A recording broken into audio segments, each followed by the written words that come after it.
When most people picture a royal court, the mind fills with dazzling images, glittering ballrooms, golden crowns sparkling under candlelight, gowns stitched with jewels, and men in tailored uniforms bowing gracefully.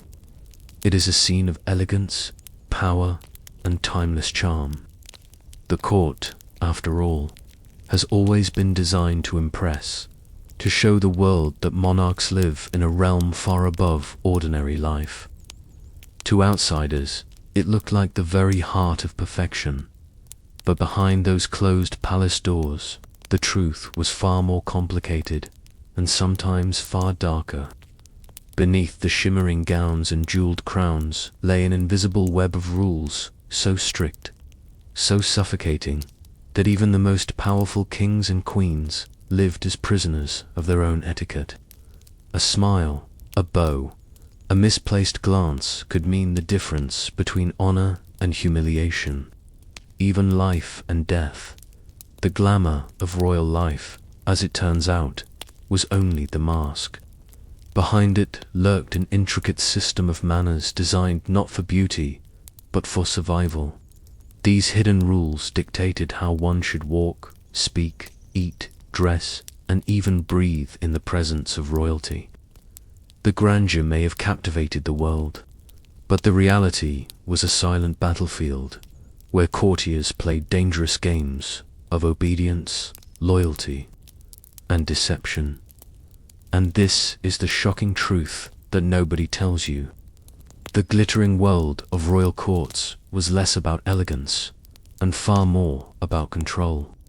Long before glittering palaces and sprawling castles, the seeds of courtly etiquette were sown in the medieval halls of kings and emperors.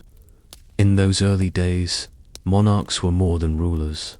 They were living symbols of divine authority. Every gesture, every ritual, every word spoken in their presence had to reinforce the idea that they were chosen by God. Set apart from the common man, it was in these dimly lit chambers, surrounded by banners and flickering torches, that etiquette was first used as a weapon of control. Rules about who could sit closest to the throne, who was allowed to speak first, and even how one entered the hall were not simply matters of politeness. They were laws of power, carefully crafted to remind everyone, from noble lords to humble servants, of their place in the royal order. As courts grew wealthier and more elaborate, so did their manners. In France, the glittering court of Louis XIV at Versailles turned etiquette into an art form. Every bow, every sip of wine, every fold of a gown became a public performance designed to glorify the Sun King. In England, Elizabeth I used rituals of dress and ceremony to project authority in a male-dominated world, turning her body itself into a stage for politics. Across Asia, Africa, and the Middle East, royal etiquette took on different forms. But the message remained the same. The ruler was untouchable, and manners were the invisible chains binding courtiers to obedience. What began as survival, a way to approach dangerous kings without losing your head, evolved into a language of its own, one that still echoes in royal families today. The grandeur we associate with monarchy did not arise from beauty alone. It was carefully built on centuries of rituals, rules, and performances. And so, the birth of royal court manners was not about elegance. It was about survival, submission, and above all, power. At first glance, royal manners might seem like harmless traditions. A bow here, a curtsy there, perhaps a polite silence at the table. But at their core, these rituals were never truly about courtesy. They were instruments of power. Every rule at court served a hidden purpose, to remind courtiers of their inferiority, and to elevate the monarch beyond reach. To bow was not simply a sign of respect. It was an act of submission, a physical declaration that your body, your honor, and even your survival depended on the crown.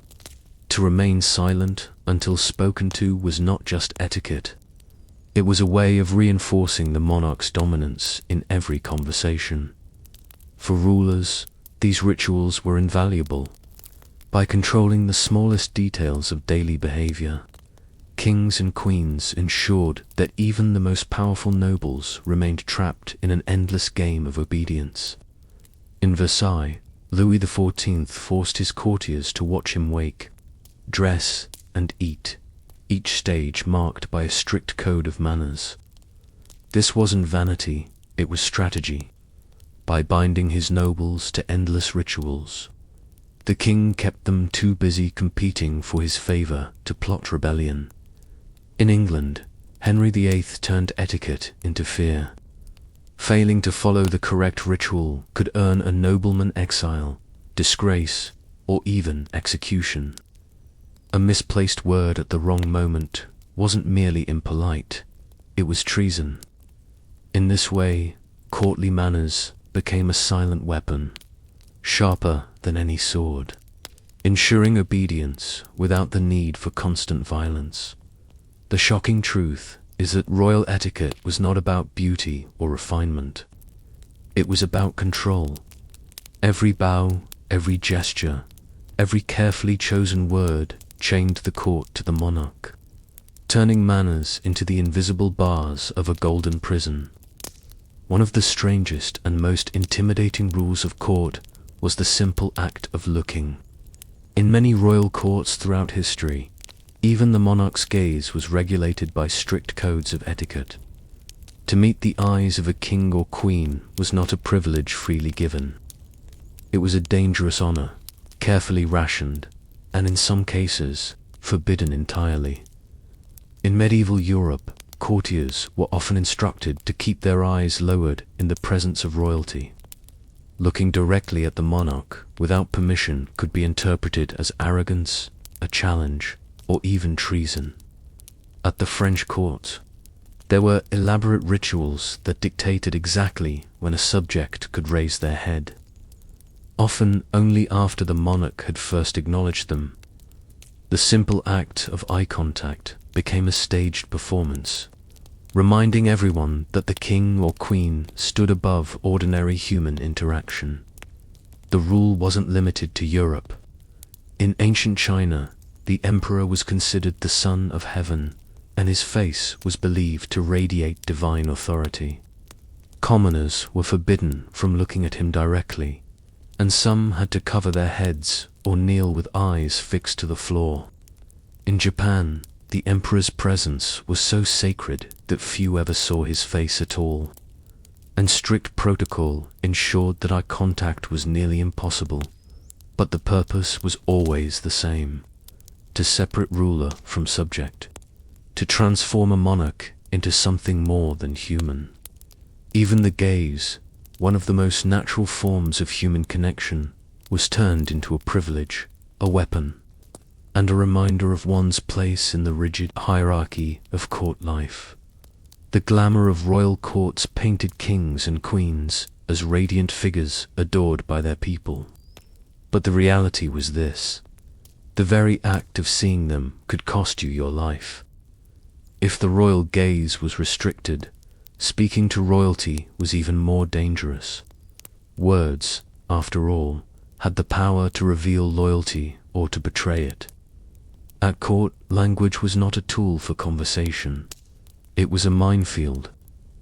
Every phrase had to be chosen with precision, every title uttered with care, for the wrong word could mean disgrace, imprisonment, or death. In many European courts, one could never simply call a king you. Instead, layers of ornate titles had to be used. Your Majesty, Your Highness, Your Grace. The ritual of address served a purpose. It inflated the monarch's image, surrounding them with words that set them above ordinary mortals. Even nobles with centuries of bloodline behind them were forced to bow before this verbal crown. But what was even more shocking were the words you could never say. At the Tudor court, The phrase "I swear" in the wrong context could be interpreted as an oath against God and crown, placing the speaker under suspicion. In the Ottoman Empire, courtiers had to avoid any phrasing that implied weakness or illness in the sultan's presence. In some Asian dynasties, it was forbidden to mention the monarch's name aloud. Doing so could be seen as an act of dangerous familiarity. Even tone of voice mattered. A voice too loud could be branded insolence, to soft weakness. Sometimes, courtiers rehearsed their lines before an audience with the monarch, terrified that one misplaced syllable would end their fortunes. For foreign ambassadors, the pressure was immense. A mistranslated phrase, or forgotten honorific, could collapse an alliance. And then there were the forced phrases, declarations of loyalty, endless flatteries, ritualized greetings repeated like prayers.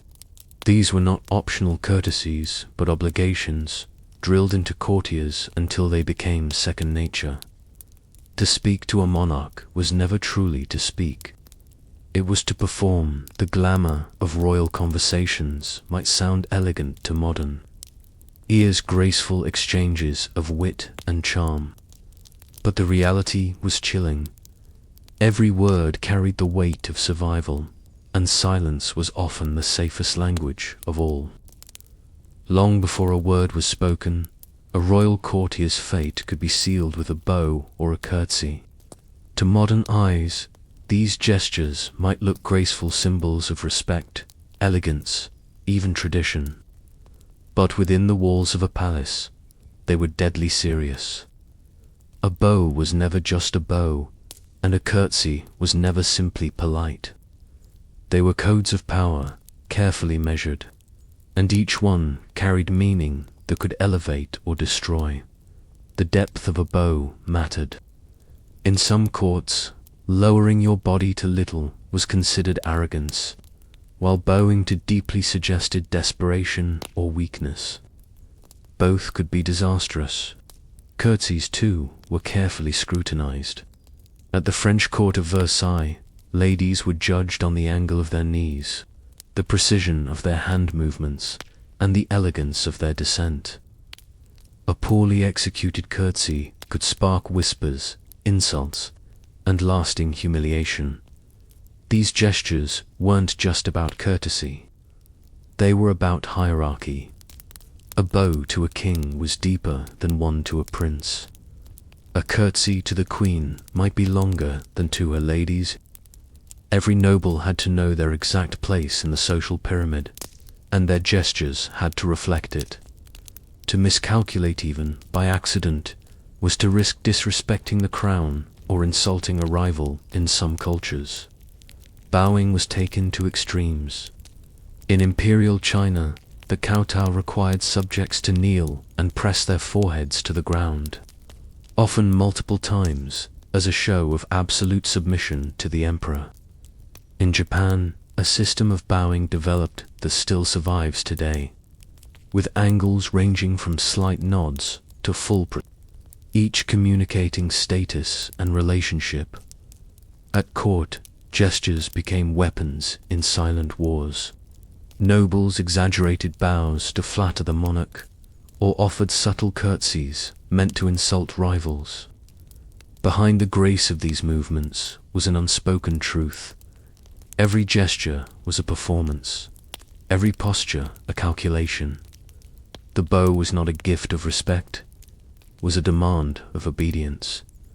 The glamour of royal courts may dazzle us with images of elegance, but in truth, the bow and the curtsy were nothing less than acts of submission, and those who misstepped paid dearly for their mistake. In most of our daily lives, casual conversation is harmless. A greeting, a question about the weather, or a polite compliment usually passes without thought. But in the charged atmosphere of a royal court, even the most ordinary words could be dangerous. Talking to a monarch or even to a fellow courtier was never casual. Every sentence was a test. Courts were nests of intrigue, where whispers carried as much weight as swords. A misplaced phrase could be twisted into treason. A joke taken the wrong way might be recorded as insult. Rumors moved faster than fire, and words once spoken could never be taken back. In the Tudor court of Henry VIII, nobles learned this lesson all too well. A simple slip criticizing a royal decision or praising the wrong eloquent land someone in the Tower of London. Awaiting execution, it wasn't only kings who listened. Spies, rivals, and informers lurked in every hall, straining to catch a phrase that could be used against a rival. A casual opinion whispered at dinner could be reported as sedition by morning. Courtiers lived in constant fear, learning to speak in riddles, metaphors, and practiced flatteries to avoid incrimination. Foreign ambassadors faced an even greater danger. One mistranslation, one poorly chosen diplomatic word could spark outrage or even war. Entire alliances hinged on the precision of a single conversation. To survive at court was to become a master of language, tone, and silence. The irony is striking. In a place of endless chatter, it was often safest to say as little as possible. Many courtiers perfected the art of speaking without ever revealing their true thoughts.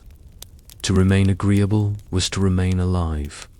The glamour of royal banquets and salons may appear dazzling, filled with laughter and eloquence.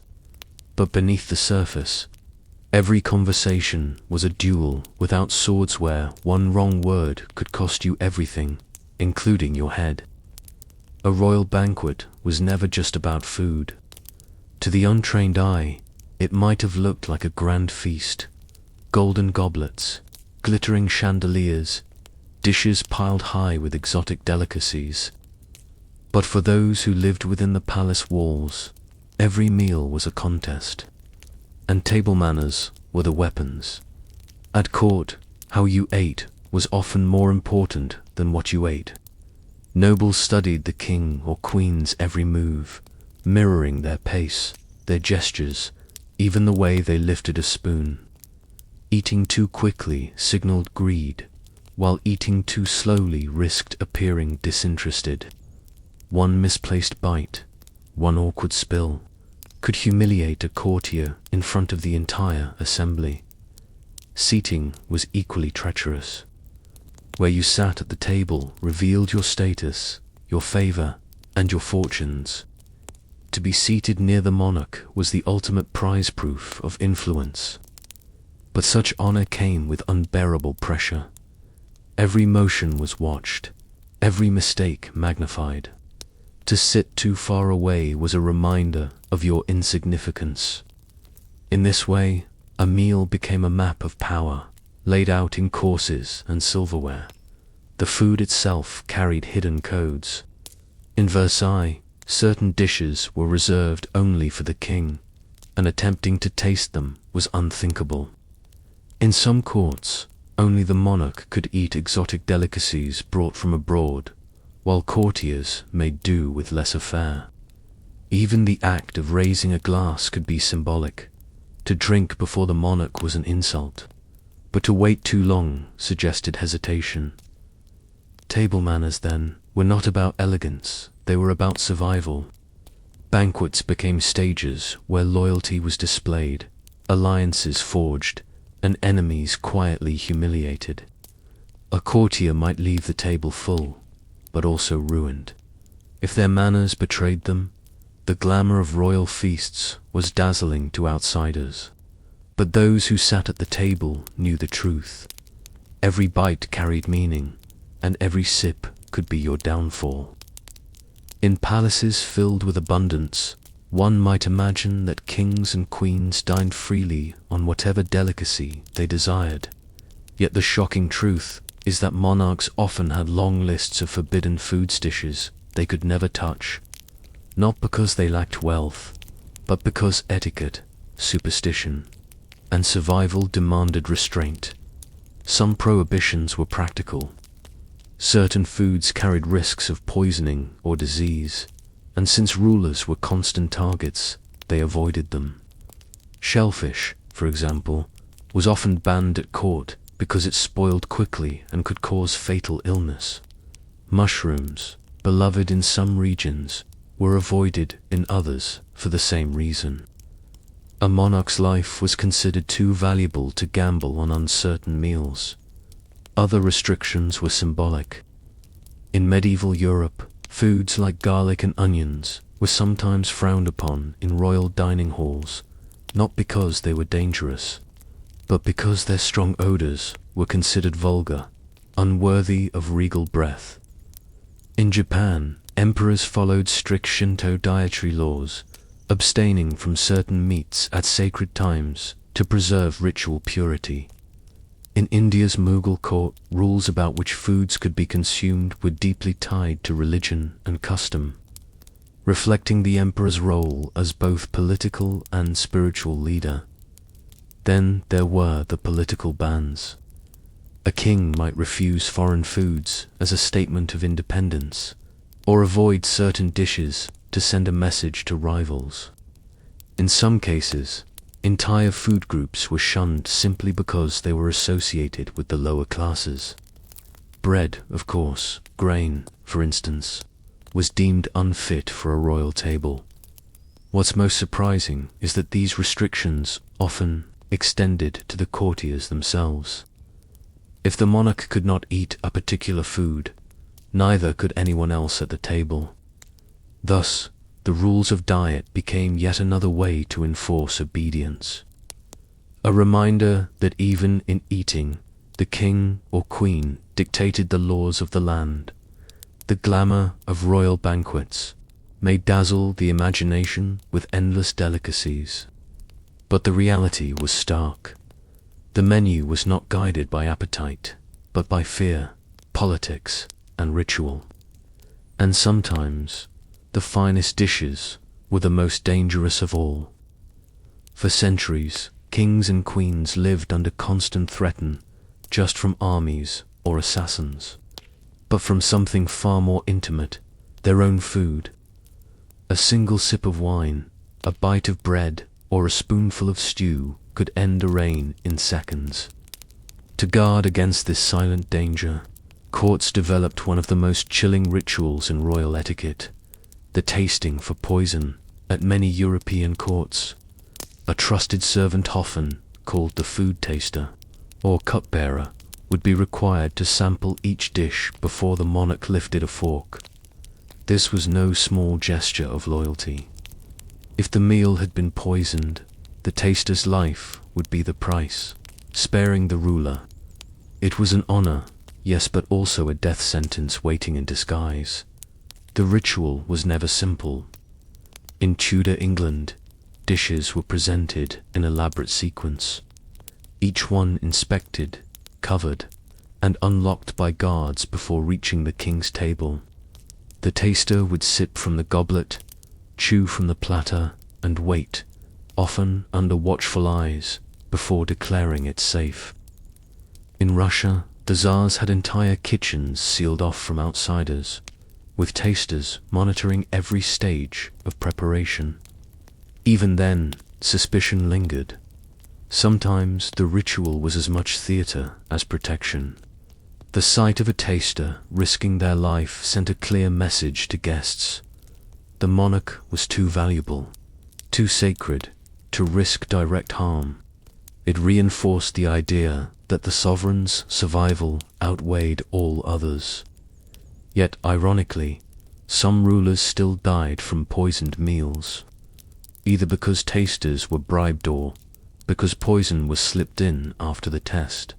Beyond Europe, similar practices existed across the world.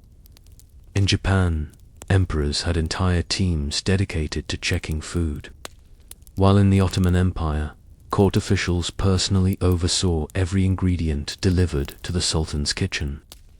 In each culture, the ritual was a grim reminder. Power invited danger, and danger could lurk in the most ordinary act of eating. The glamour of royal dining may shine with silverware, and jewels. But behind the sparkle was a constant shadow. Every meal was a gamble, every banquet a silent battle. For monarchs, even dinner could be deadly. To most people, a fork is a fork, a glass is a glass, and a napkin is simply a piece of cloth. But in the secretive world of royal courts, these ordinary objects became symbols, each carrying hidden codes that spoke volumes about power, privilege, and position at many European courts. The arrangement of cutlery was not just about dining. Convenience, it was a message. Silver forks, knives, and spoons were placed in precise patterns, and courtiers had to know exactly which one to use at which time. To reach for the wrong utensil was not simply a faux pas. It was an embarrassment that could mark you as uncultured, unworthy of your place at the table. More dangerously, it could brand you as disrespectful to the monarch who presided over the meal. Glasses carried their own silent rules. In Versailles, the king's goblet was never to be confused with another's, and sometimes it was even crafted differently to highlight his superiority. Courtiers often had to wait for the monarch to lift their glass before daring to sip from their own. To drink before the king or queen could be interpreted as arrogance, a crime of manners that might never be forgiven. Even napkins, humble as they seem, were coded with meaning. At some courts, only the monarch's servants were allowed to touch their napkin, folding and presenting it with ritualized precision. In others, the way a napkin was placed on the lap, on the table, or on the plate signaled whether a meal was concluded or whether service was expected to continue. A wrongly placed napkin could throw the entire dining ritual into disarray. But these hidden codes weren't only about etiquette. They were about hierarchy. By forcing courtiers to memorize an endless maze of rules, monarchs ensured that only the most disciplined and obedient could thrive. Every fork, every glass, every fold of linen became a reminder that nothing at court was free. Not even the act of eating to the outside world. Royal banquets dazzled with refinement. But to those who lived them, every object on the table was a test, every detail a trap. The table wasn't set for comfort, it was set for power. In most settings, refusing food is a matter of personal taste. But in the world of royal courts, declining a dish or even pausing before taking a bite was a calculated act, one that could shake alliances, spark scandal, or even threaten lives. At banquets, meals were more than sustenance. There were stages for politics. Accepting a dish from the monarch's table signaled loyalty, gratitude, and submission. To refuse, however politely, could be read as a direct insult. In Tudor England, to decline a toast offered by the king was unthinkable, an open act of defiance that could ruin a nobleman's standing. In France, if a guest left their plate untouched, it might be whispered that they suspected the food of being poisoned, an accusation that could ripple through the court like wildfire. But sometimes, refusal was intentional. Savvy courtiers used the act of not eating to send subtle messages. In 17th century Versailles, nobles who wished to distance themselves from rivals might conspicuously avoid dishes associated with their enemies. In other courts, fasting or appearing to fast could be a way to show religious devotion, humility, or even silent protest against the monarch's choices. What seemed like a simple absence of appetite could, in reality, be a bold political maneuver. There were also moments when monarchs themselves weaponized refusal. A king might ignore a dish to show disdain for its origin country, sending a chilling message to foreign ambassadors. A queen might decline certain foods to display virtue or austerity, crafting a public image of restraint even as her court bathed in luxury. Every bite, or lack thereof, became part of a carefully crafted performance. The glamour of royal feasts suggests endless indulgence, but the truth is far stranger. At court, sometimes the most powerful act was not in the eating, but in the refusal. Silence at the table could speak louder than words, and those who misunderstood the message often paid the price. At first glance, the royal court dazzled like a living rainbow, silks in scarlet, velvet in emerald, gowns of gold and silver thread shimmering under candlelight. But behind the beauty of these colors lay strict codes, each shade carrying meaning, privilege, and peril. In the courts of kings and queens, colors were never simply a matter of fashion. They were politics stitched into fabric. Certain hues were reserved exclusively for royalty. Purple, for example, was one of the most jealously guarded shades in history. In ancient Rome, only emperors could wear it, and in medieval Europe, purple dye was so rare and expensive that it became a symbol of divine right. To appear at court in purple without permission was not just a fashion mistake, was treason. Crimson, too, was often restricted, symbolizing power, bloodline, and authority. Other colors were carefully graded by rank. Gold embroidery might be permitted only for those closest to the throne, while courtiers of lesser status were confined to muted tones. Even black, often associated with mourning, carried its own codes. In Spain's royal court, wearing black was not just a sign of grief, but a political statement of discipline, wealth, and control, since black dye was notoriously costly to produce in deep, even shades. Violating these rules was dangerous. In Elizabethan England, sumptuary laws dictated exactly what materials and colors different classes could wear. A nobleman might face fines or worse for daring to dance silk meant for a higher rank. For women at court, a misstep in color could bring humiliation, whispers of arrogance, or accusations of trying to rival the queen herself. But just as often, monarchs wielded color as a weapon. A ruler might dress in dazzling white to symbolize purity, or blood red to intimidate enemies.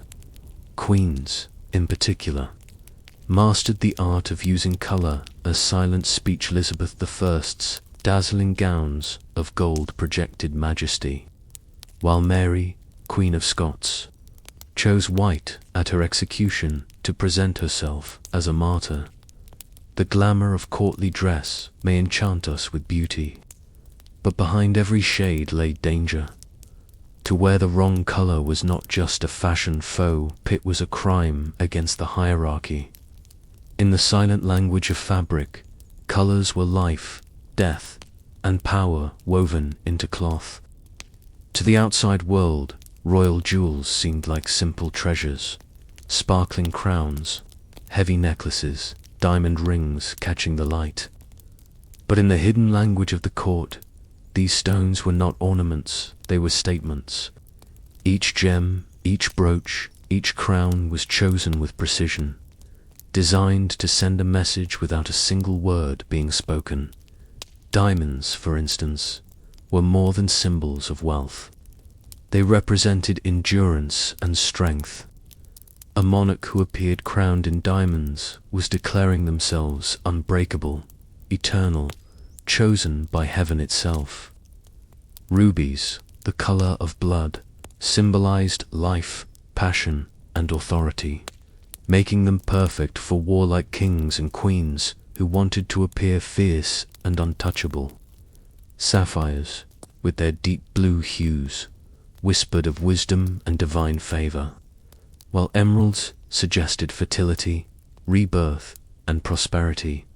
Placement mattered as much as the stones themselves. A brooch worn close to the heart might signify loyalty or devotion. A ring displayed on a certain finger could hint at alliances, faith, or even defiance. Courtiers watched closely, dissecting every glittering detail. for jewels were silent declarations of favor or disfavor, power or vulnerability. Monarchs weaponized their jewels in subtle ways. Elizabeth I of England famously wore pearls to symbolize chastity and divine authority, strengthening her image as the Virgin Queen. In France, Louis XIV drenched himself in diamonds to dazzle courtiers and ambassadors, ensuring no one could ignore his radiance. The Ottoman sultans, meanwhile, displayed massive emeralds and ornate swords encrusted with gems, blending wealth with intimidation.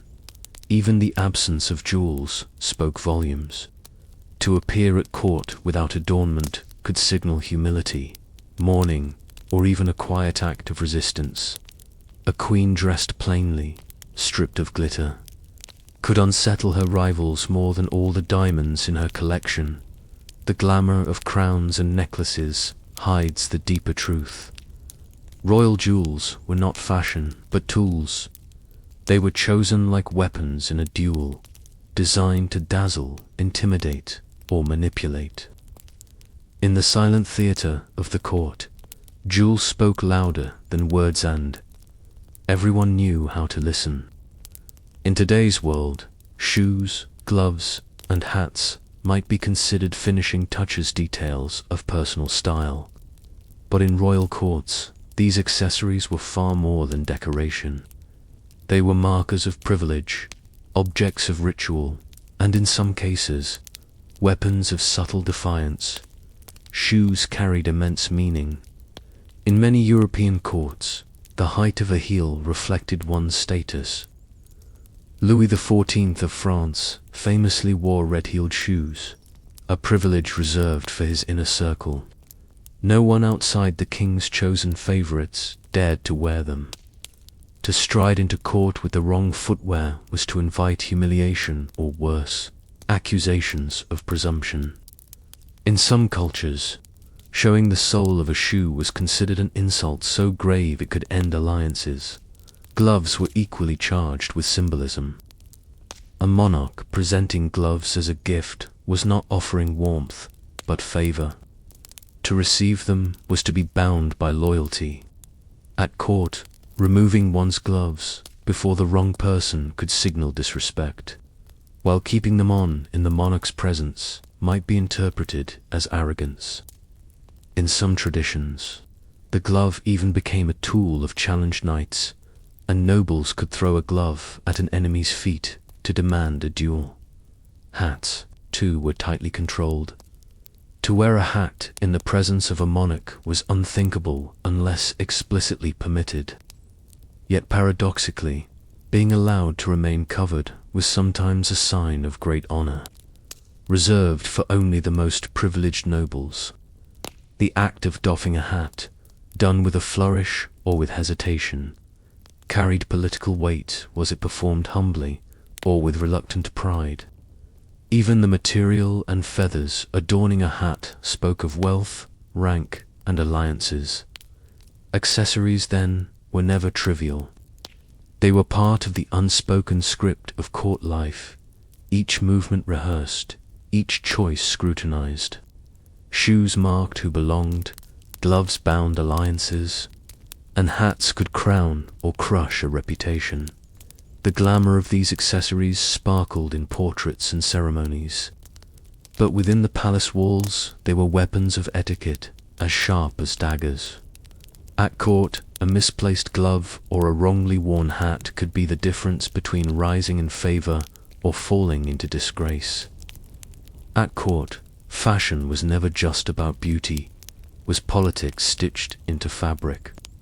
Every sleeve, every hemline, every jewel glittering on a robe carried meaning, and sometimes the wrong garment could do more than embarrass. It could destroy. In Elizabethan England, sumptuary laws dictated exactly what colors and fabrics different classes were allowed to wear. Silk, velvet, and cloth of gold were reserved for the nobility, while peasants were restricted to coarse wools and linen. If a courtier dared to appear in fabrics above their station, It was not a harmless indulgence, it was a crime, punishable by fines, imprisonment, or worse. To dress too well was to risk being accused of pretending to a rank you did not hold. Queens, in particular, saw fashion as a battlefield. Rival ladies-in-waiting who dared to imitate the queen's gowns could be accused of dangerous arrogance. Rumors swirled, reputations collapsed, and in some cases, whispers of treason followed. When Mary, Queen of Scots, wore gowns that echoed the style of Elizabeth I, it was more than rivalry, it was a challenge to Elizabeth's image as the supreme ruler of England. Clothing became a declaration of power, and such declarations were rarely forgiven. Even colors could betray you. A courtier appearing in mourning black without permission might be seen as challenging the monarch's authority to dictate grief. A woman in regal purple could be accused of usurping royal dignity. In France, during the reign of Louis XIV, courtiers who failed to meet the rigid expectations of dress at Versailles risked being excluded from the king's presence. Altogether a punishment equal to political death outside Europe. The same rules applied in different forms.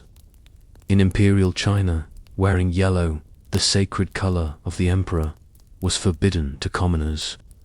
In Japan, only those of the highest court rank could wear certain combinations of layered robes. Fashion was law, and to break it was treason. The glamour of royal portraits shows monarchs and nobles draped in silks and jewels, glowing with magnificence. But behind the canvas lies a harsher truth. Fashion was dangerous.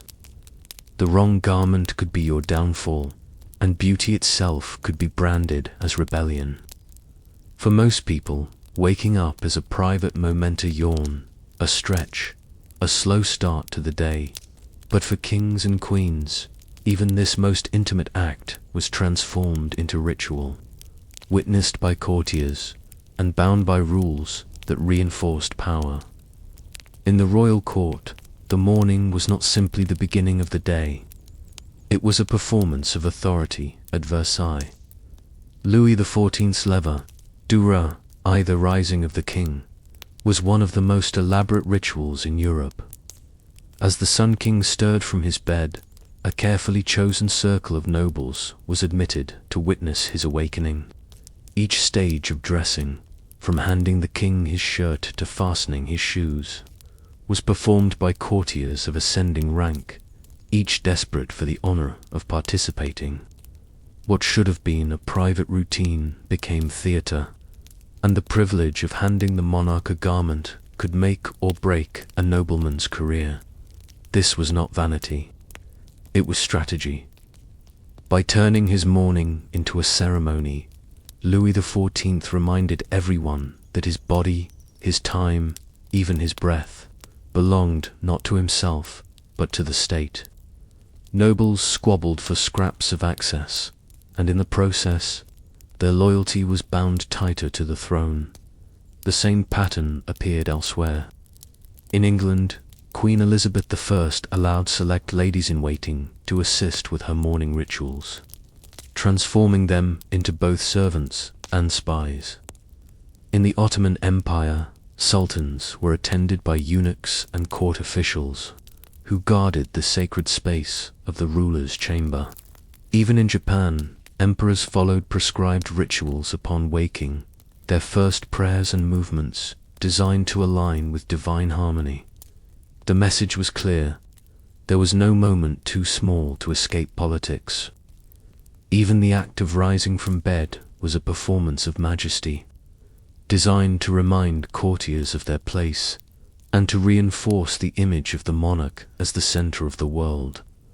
The glamour of royal life may conjure images of luxury and leisure, but the truth is sobering. For kings and queens, even mourning was not their own. Every sunrise brought another performance, another day chained by ritual. For ordinary people, Sleep and bathing are moments of rest, vulnerability, and solitude. But for kings and queens, even these most intimate acts were governed by ritual, observed by attendants, and transformed into performances of power. At court, privacy was not a right, it was a myth. Sleeping was rarely private.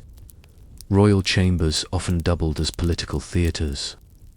In France, Louis XIV staged his coucher du roi, going to bed ceremony with courtiers, gathered to watch the ritual of undressing and preparing for rest. The order in which nobles were admitted to the king's bedchamber was a ladder of privilege, and being present for this nightly spectacle meant closeness to power. Even the king's sleep became a symbol of authority, a reminder that his life was too important to be hidden behind closed doors. Bathing was equally ceremonial. In Tudor England, monarchs like Henry VIII bathed under the careful watch of attendants, who prepared water scented with herbs and guarded the monarch's modesty or lack thereof. In some courts, bathing became a ritual of purity, observed by priests or officials who saw it as both physical and spiritual cleansing. In Japan's imperial household, purification rituals linked to bathing were deeply rooted in Shinto tradition, emphasizing the sacredness of the emperor's body. Even the smallest details carried rules. A monarch's bed was made in a prescribed manner, its sheets folded and smoothed by select attendants. The linens themselves could symbolize wealth and power, woven from the rarest fabrics.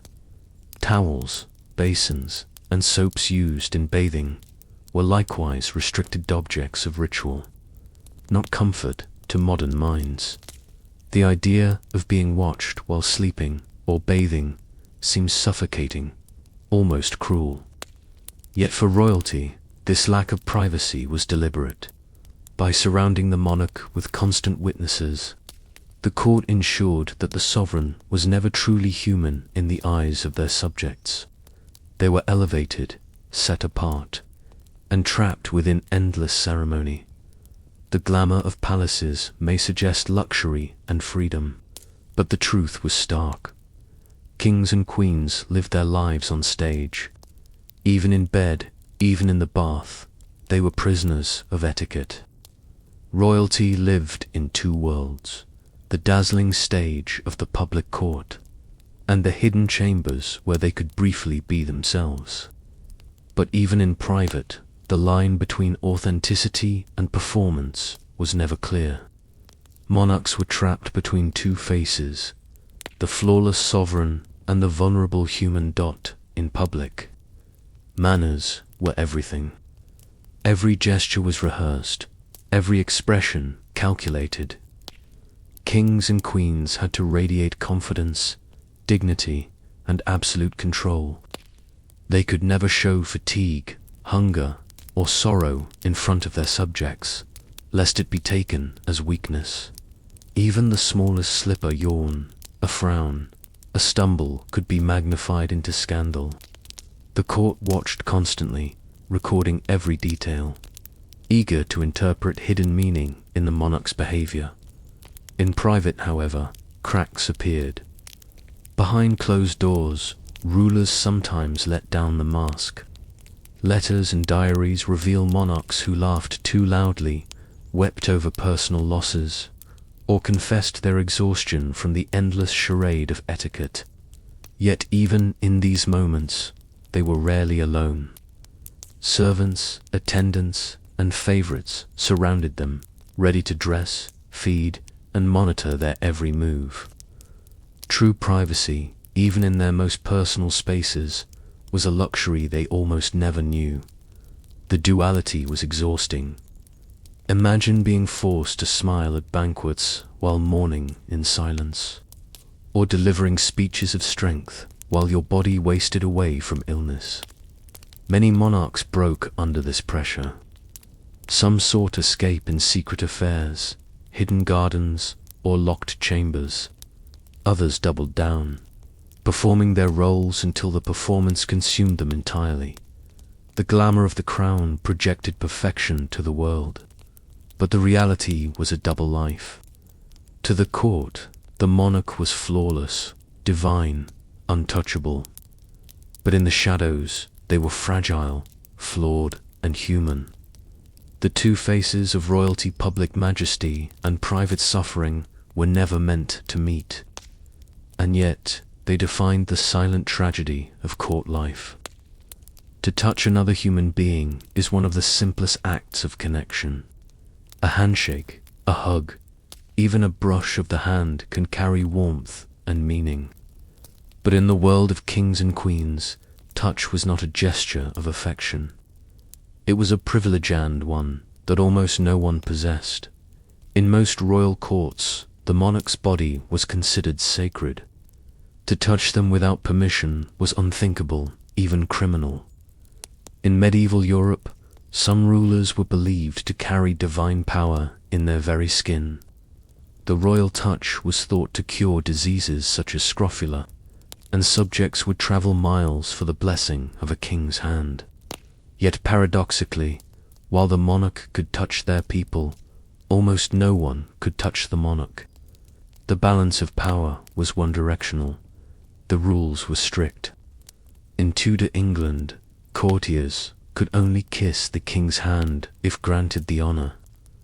In France, the Sun King Louis XIV demanded layers of ritual before anyone could approach close enough for even a brush of contact. In the Ottoman Empire, sultans were guarded so fiercely that few outside their closest attendants ever laid a finger on them. And in Japan, the emperor's body was so sacred that to touch him was forbidden altogether. His presence itself was enough, even among attendants. Touch was ceremonial. The act of dressing or bathing a monarch was not seen as service but as ritual, performed with careful choreography.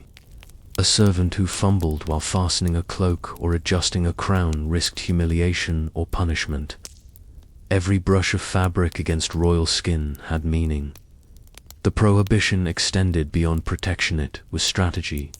By limiting who could touch the monarch, rulers built a wall of untouchable majesty around themselves.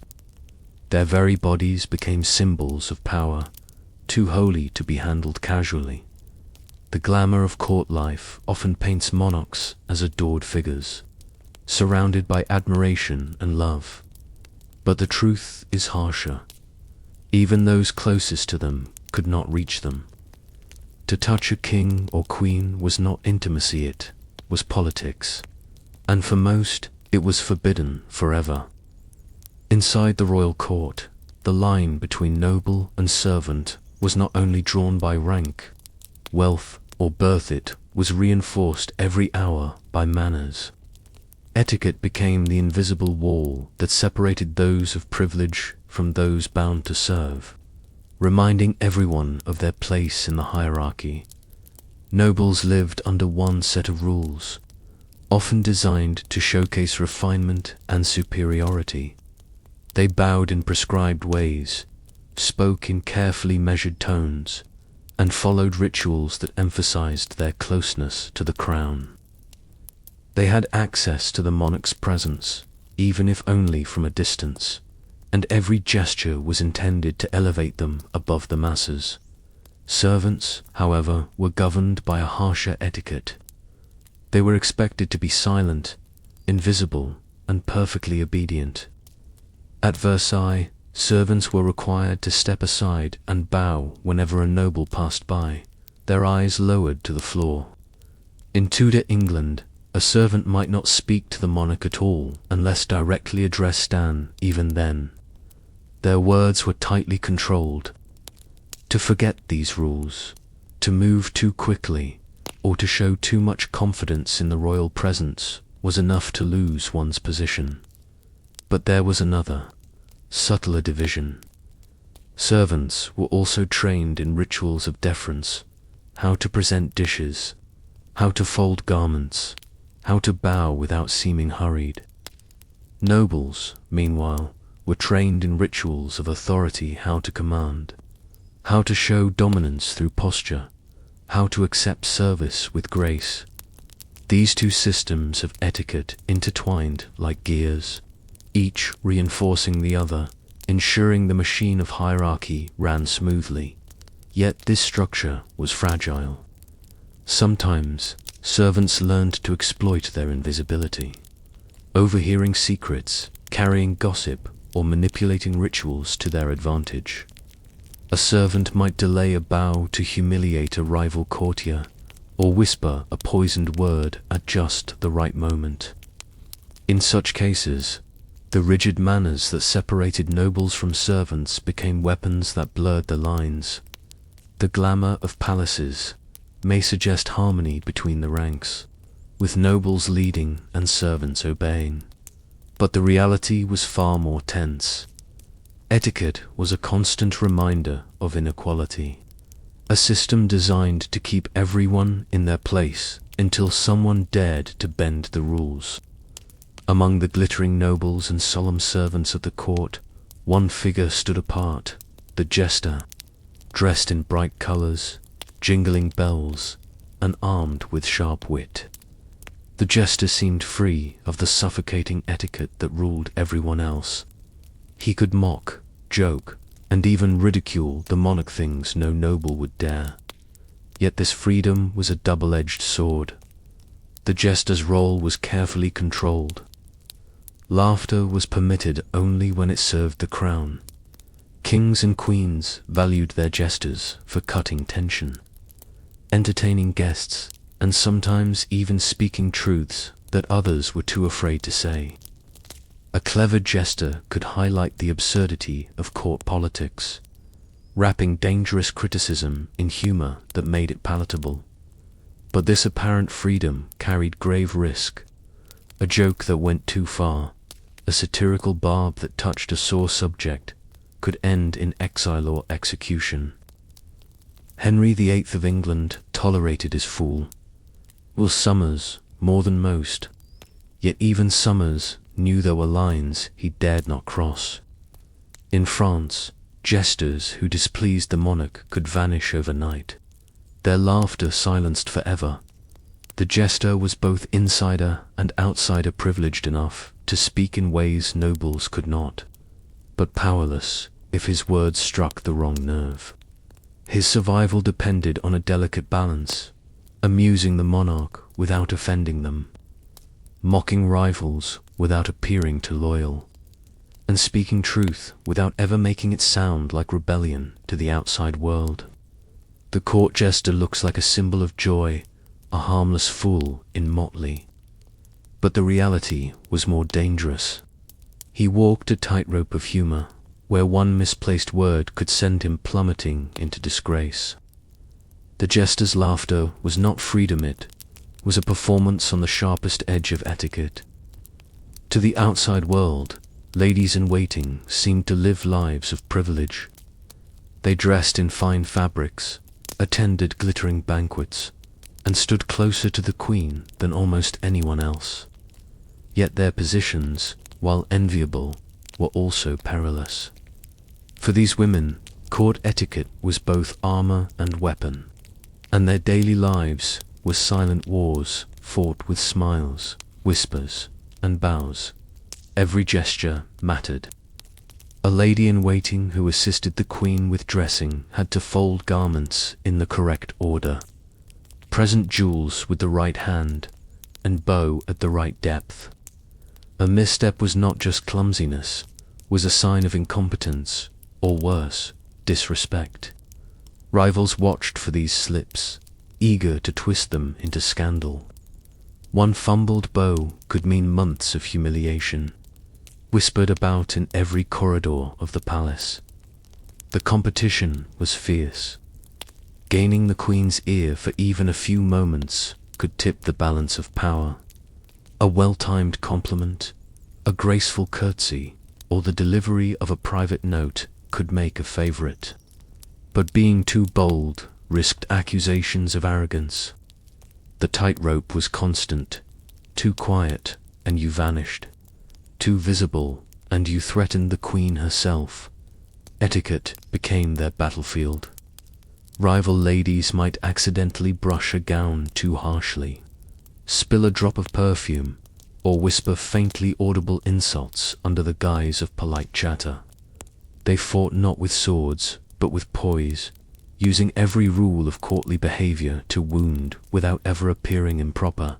The queen, too, wielded etiquette to control them, by bestowing tiny privileges, allowing one lady to carry her fan, another to pour her wine. She set her companions against each other, ensuring their loyalty was consumed by competition.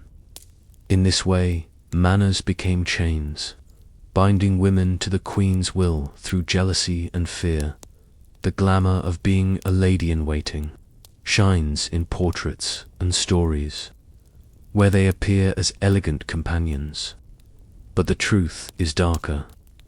Behind the painted smiles were rivalries sharp as daggers, each woman locked in a silent war where victory meant power and failure meant ruin. In a royal court, words were dangerous. Conversations were overheard, twisted, and weaponized. But gestures, small, subtle, almost invisible, became a secret language. Courtiers learned to communicate through bows, nods, and glances, transforming etiquette itself into a form of spycraft. A slight tilt of the head might signal loyalty. A longer than usual pause in a curtsy could hint at disdain. A fan opened and closed in a certain pattern, or a glove dropped at the right moment, could carry messages as clear as spoken words. To the untrained eye, it looked like nothing more than politeness. To those who understood the code, it was espionage in plain sight. Nowhere was this clearer than in Renaissance courts, where rival factions used the rituals of etiquette to pass information under the monarch's nose. Courtiers loyal to different houses would signal each other during banquets or ceremonies with the angle of a bow, the folding of a napkin, or the way a hand brushed across a sleeve. These were not accidents. They were signals, tiny conspiracies carried out in public. Ladies-in-waiting often mastered this language. A lowered gaze could warn a lover of danger. A hand lingering too long on a goblet might indicate poisoned wine. Even silence itself could be loaded with meaning. Servants, too, sometimes used gestures to smuggle information, bowing deeper for nobles they favored, or hesitating just enough to draw suspicion toward rivals. But this secret language was perilous. Misinterpretation could be fatal. A bow meant to show loyalty might be seen as mockery. A gesture of friendship might be twisted into an accusation of treason. Many courtiers were destroyed not by what they said, but by what their gestures appeared to mean. The glamour of etiquette suggests elegance and grace, but beneath the surface, it was far more dangerous. Every bow was a message, every nod a risk, every gesture a potential betrayal. At court, manners were not only chains of obedience, they were weapons of silent war. The royal court shimmered with beauty-silken gowns, glittering jewels, handsome courtiers, and noble ladies. To outsiders, it seemed the perfect stage for romance. But in truth, love at court was not a fairy tale. It was forbidden, fraught with danger, and often fatal. Every interaction between men and women was governed by layers of etiquette.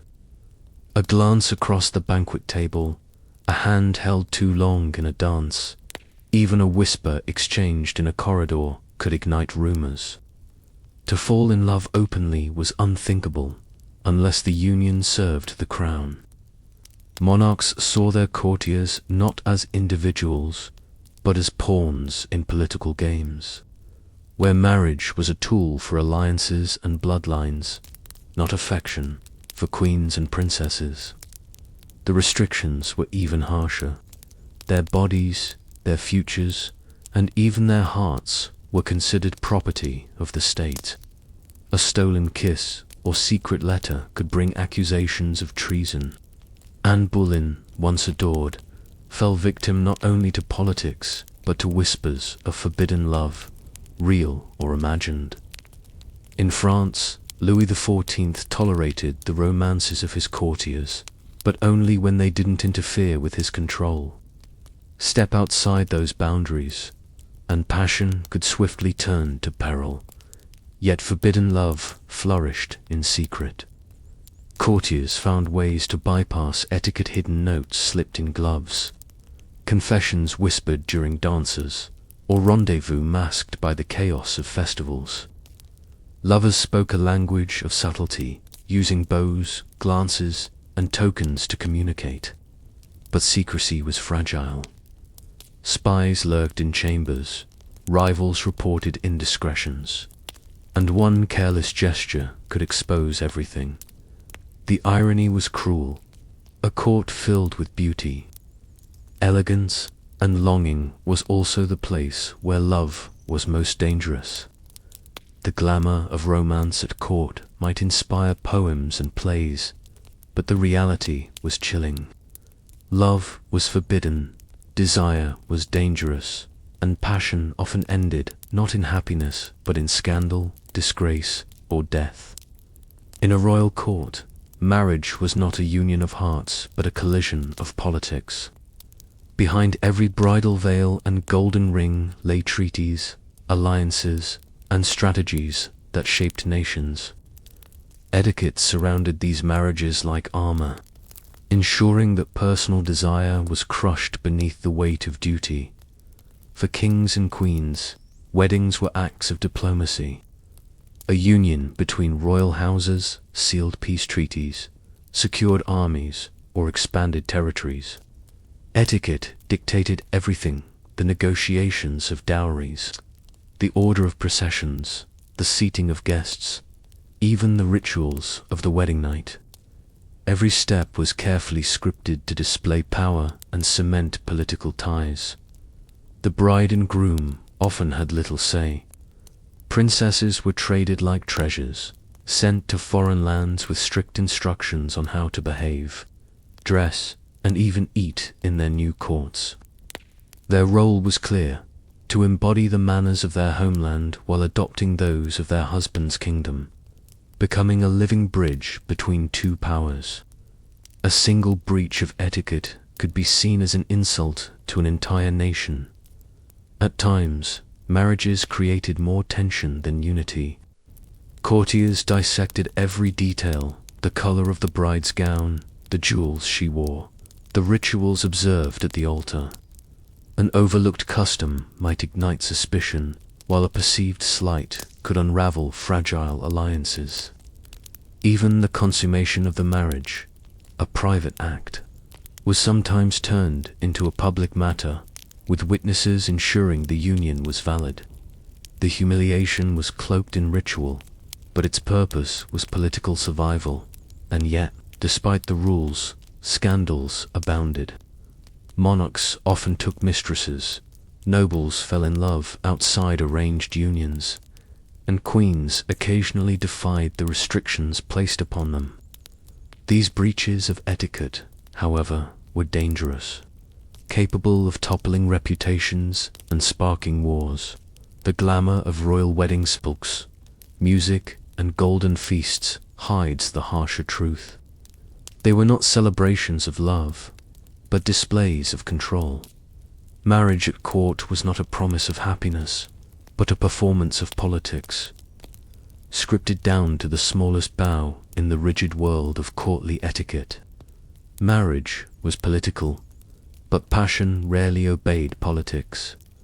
Behind the silks and jewels, affairs and betrayals flourished in the shadows of the palace.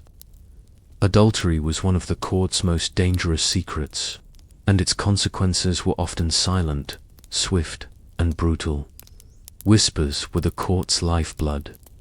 A glance held too long across a ballroom, a secret note exchanged during a feast, or a visit made after midnight could spark scandal.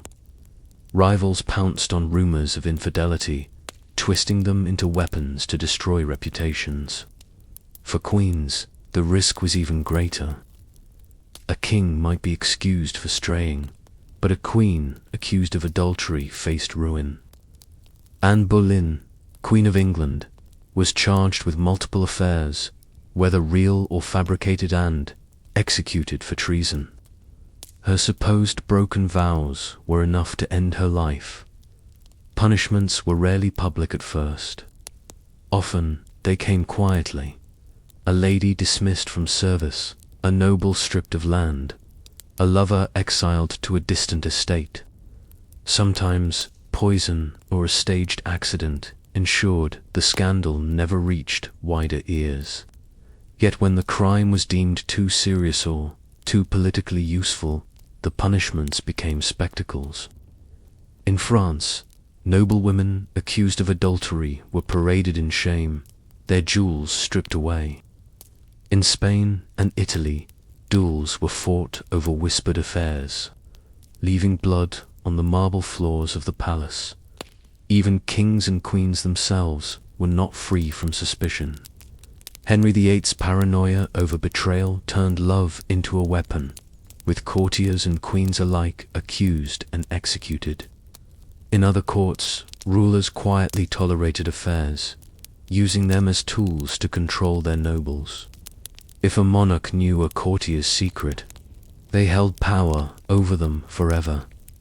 The glamour of romance at court may inspire tales of passion and intrigue, but the reality was far darker. Adultery was not merely a personal betrayal, which treason against the crown, a threat to dynasties, and a spark that could ignite bloodshed, and the punishments, often hidden behind palace walls, reminded everyone that in the royal court, love was never safe. At royal courts, gifts were far more than pretty trinkets or gestures of kindness. Every token exchanged, from a jewel to a simple flower, was loaded with meaning. To give or to receive a gift was to step into a silent game of loyalty, love, and power. Royal gifts were tools of control. A king presenting a necklace to a favored noblewoman was not merely showing generosity. He was binding her with obligation. To refuse such a gift was almost impossible, as it implied rejection of the monarch's favor. But to accept was to owe loyalty, to be marked as a favorite in the eyes of jealous rivals.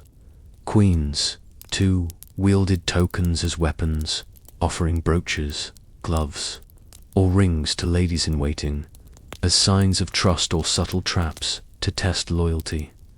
Secret gifts were even more dangerous.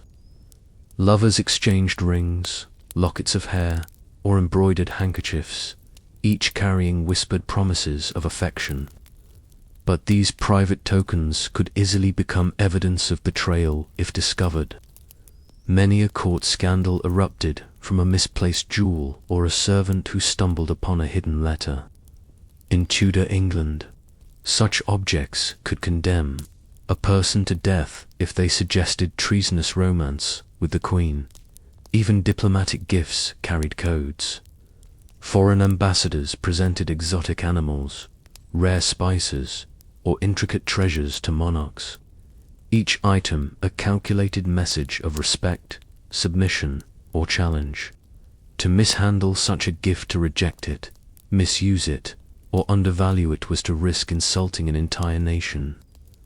At times, wars were sparked not by armies, but by the perceived disrespect of a poorly received gift. The meanings were layered, sometimes intentionally ambiguous. A rose might symbolize love, or political unity, or even mourning, depending on the context. A jewel in one color might signal favor, while another shade hinted at disgrace. Courtiers studied these tokens obsessively, for within them lay the hidden currents of power. The glamour of royal treasures dazzles the imagination, but their reality was perilous. Every gift was a message, every token a potential trap. At court, even kindness carried sharp, edges, and the wrong present could be as dangerous as a blade. The royal court was not only a theatre of power, but also a battleground between earthly authority and divine law.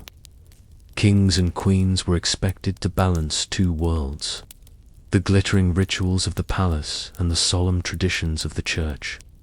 When the two overlapped or clashed, the results were often explosive. At coronations, etiquette fused with religion. Monarchs were crowned not simply by nobles, but by priests or bishops, under the gaze of sacred altars. Every gesture was scripted: when to kneel, when to rise, when to be anointed with holy oil. But even here, conflicts arose. Some monarchs pushed the limits, demanding more extravagant rituals than the church allowed, hoping to elevate themselves above the clergy. Others defied religious expectations altogether, sparking outrage among priests and subjects alike. At feasts and ceremonies, church laws often collided with courtly excess. During Lent, fasting and abstinence were required, yet monarchs still staged lavish banquets. To ignore religious rules was to flaunt power, but to obey them to strictly risked appearing weak. Nobles watched closely, judging whether their ruler leaned more toward heaven or indulgence. Even daily manners reflected the tension. In Catholic courts, the sign of the cross was expected before meals. Yet some monarchs shortened or skipped the ritual, signaling impatience or irreverence. In Protestant courts, etiquette shifted: kneeling before a monarch could echo kneeling before God, and critics accused rulers of trying to claim divine worship for themselves. The clash could be deadly. Henry VIII of England broke from Rome partly over questions of marriage etiquette, triggering the English Reformation. In France, the wars of religion turned royal ceremonies into political minefields, where one misplaced gesture in church could ignite suspicion of heresy. The glamour of royal rituals suggests harmony between crown and altar, but the truth was far messier. Etiquette was not just about manners, it was about power. And when the rules of court collided with the rules of God, the results shook kingdoms. In the royal court, religion was never simply faith. It was ceremony, spectacle, and a powerful stage where etiquette dictated every gesture. From baptisms to funerals, holy events were carefully choreographed, turning sacred rites into political performances that reinforced the monarch's authority. Baptisms of royal children were moments of intense symbolism. Every detail: the choice of godparents, the fabric of the christening gown, the water used for anointing was steeped in meaning. At the French court, only holy water from specific churches could be used, emphasizing divine favor. In Spain, nobles fought bitterly for the honor of carrying the infant or presenting the baptismal candle, each action signaling their closeness to the crown. Even the order in which guests approached the font was rigidly controlled, with one misstep enough to cause offense. Weddings, already bound by political strategy, were also holy ceremonies layered with ritual. The placement of rings, the exchange of vows, and even the posture of the bride and groom reflected both spiritual duty and political allegiance. A misplaced kneel or a skipped prayer could cast doubt on the union's legitimacy, sparking gossip that could shake dynasties. Funerals carried their own secret codes. A monarch's coffin was displayed with exacting detail: the number of candles, the colors of mourning cloth, the symbols embroidered into banners. Courtiers were expected to grieve with visible solemnity, but never so much as to outshine the monarch's family. Even the pace of a funeral procession was controlled, each step a ritualized march of loyalty. Priests and clergy also played roles in this dance of manners, often forced to adapt their own sacred traditions to the demands of royal ceremony. Tensions rose when the church resisted, but more often clergy complied, knowing that to offend the crown was to risk exile. Worse, the glamour of these ceremonies shines in chronicles and paintings, showing unity between faith and monarchy. But the reality was that holy rituals became another battlefield of etiquette.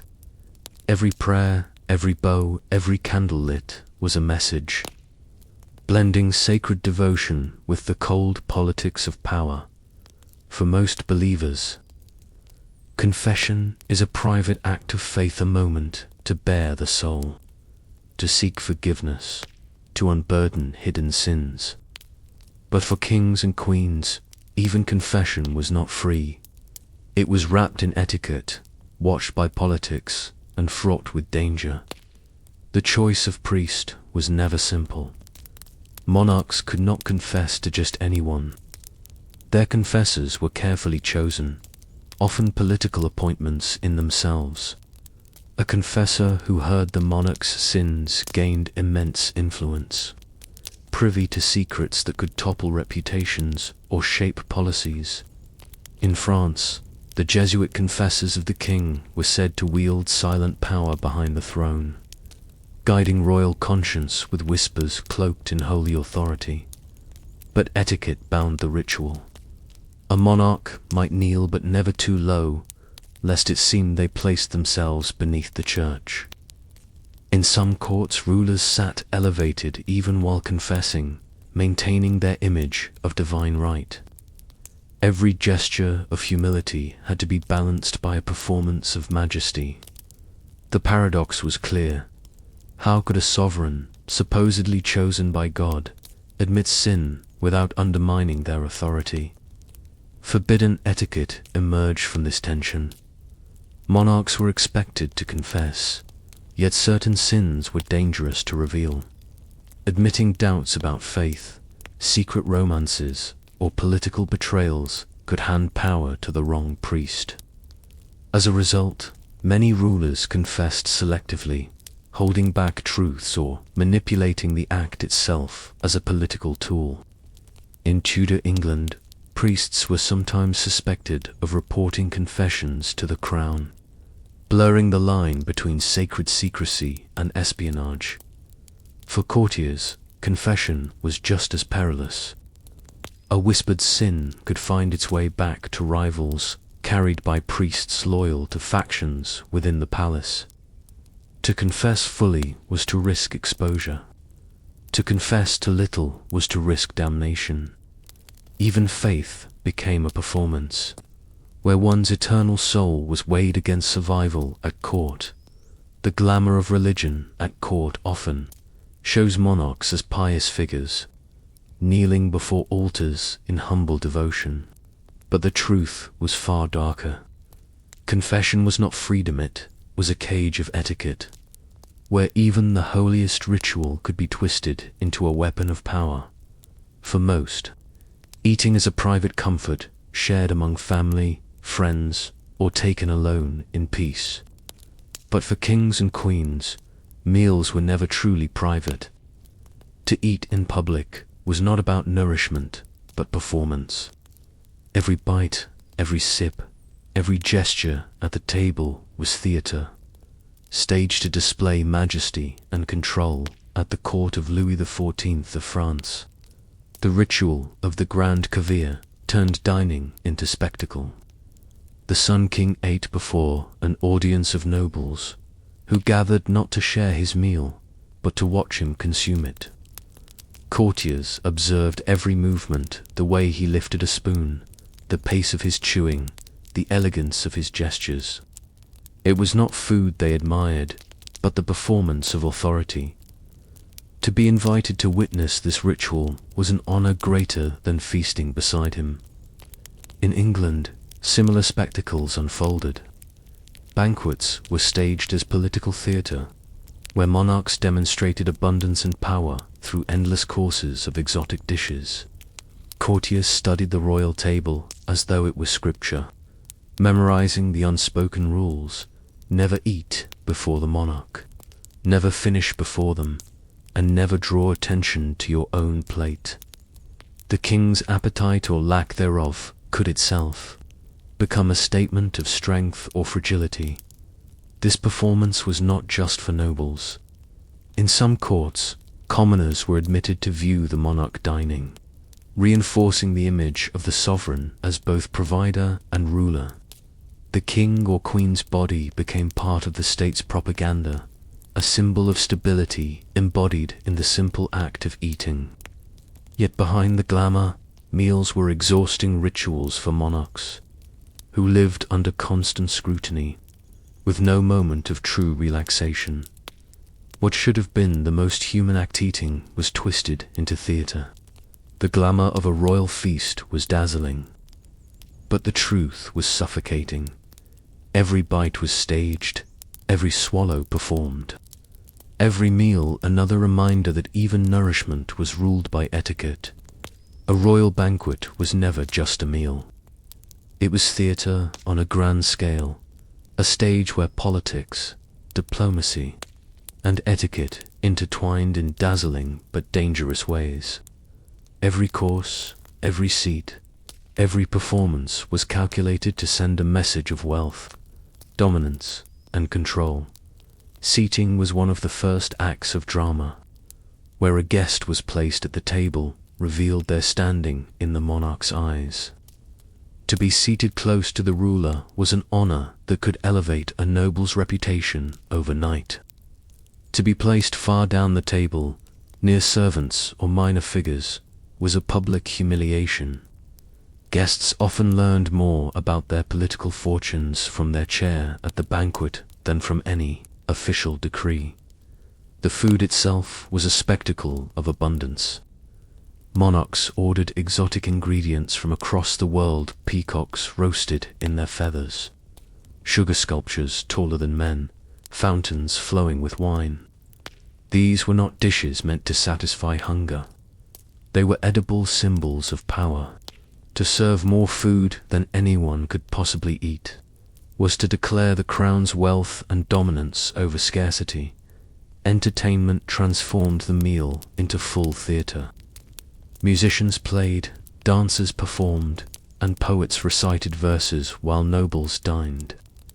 At times, elaborate masks or plays were staged in the middle of the feast, their stories subtly flattering the monarch or mocking political rivals. Even jokes told at the table carried political weight, with courtiers laughing carefully. Too much enthusiasm could be seen as fawning, too little as defiance. But beneath the glamour lurked danger. Banquets were breeding grounds for intrigue. Secrets were whispered between courses, alliances sealed with shared wine, and rivalries stoked by sly remarks. Monarchs knew this, and often used feasts as traps, inviting guests to show loyalty in public, or exposing enemies through carefully placed provocations to the outside eye. A royal banquet sparkled with joy and indulgence. But the truth was harsher. These feasts were weapons of politics, carefully scripted performances where food and spectacle were wielded like swords. At court, to dine was to play your part in the most dangerous play of all. When we imagine royal courts, we often picture music floating through the halls, poets reciting verses of love and triumph, and dancers moving with elegance under candlelight. But entertainment at court was never simply for pleasure. It was bound by etiquette, shaped by politics, and fraught with risks for both performers and audiences alike.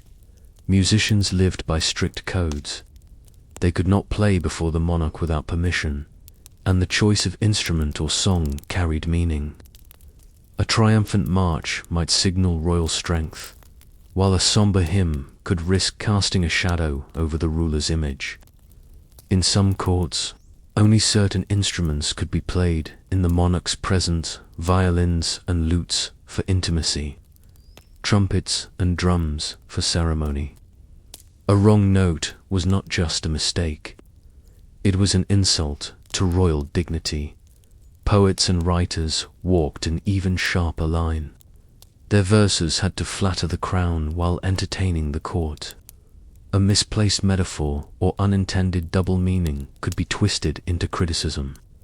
Some poets rose to fame by mastering this delicate balance, becoming trusted voices at court.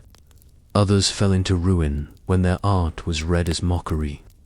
Words, no matter how beautiful, were dangerous weapons in gilded halls. Performers and dancers also lived by rules of etiquette. Their costumes, gestures, and even the direction of their gaze had to align with courtly codes. A bow too low, a glance too bold, or a step too close to the monarch could end a career in disgrace. At Versailles, ballet itself was transformed into a political tool, with nobles trained to dance as a show of refinement and loyalty to the king. To stumble in a dance was more than clumsiness, was humiliation before the court. Even the audience was bound by etiquette. Applause had to be measured, laughter carefully timed, and silence observed at the right moments. To laugh too early was disrespect. To remain silent too long was suspicious. Courtiers were forced to perform as much as the entertainers themselves, showing joy or awe only when etiquette allowed that. The glamour of court entertainment suggests beauty and delight. But the truth is darker. For musicians, poets, and performers, the stage was a minefield where one wrong note, one clumsy word, or one misplaced step could cost them everything. At court, art was never free, which was bound in chains of etiquette, serving power above all else. At court, life was bound by etiquette, but so too was death. Public executions were not chaotic spectacles of justice. They were carefully staged performances where manners dictated how the condemned, the executioner, and even the audience behaved. Death itself was choreographed to reinforce the power of the crown. For the condemned, etiquette demanded composure. Nobles facing execution were expected to meet death with dignity, bowing to the monarch's authority even in their final moments. To cry out or resist was seen as dishonorable. Many delivered short speeches from the scaffold, carefully worded to show loyalty to the crown, even as they died by its command.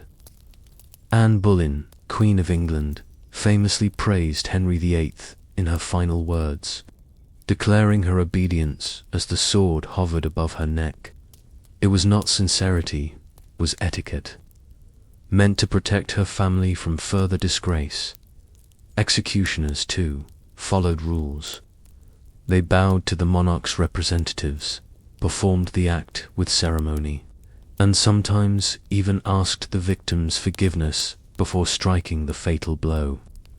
In France, it was said that a skilled executioner could earn respect for delivering a clean, swift strike, while a clumsy one might face scorn or punishment. The audience was also bound by etiquette. Nobles attended executions not only as spectators, but as participants in the performance of power. They dressed formally, observed in solemn silence, and afterward discussed the condemned's behavior with critical detail. Did they bow properly? Did they die bravely? The answers mattered, for they reflected not only on the victim, but on the monarchy itself. In some courts, executions were deliberately staged as grand theatre. Platforms were draped in colors, drums rolled, and heralds announced the charges.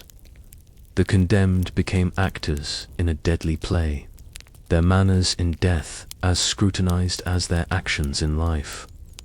The glamour of royal justice might suggest fairness or divine order, but the truth was chilling.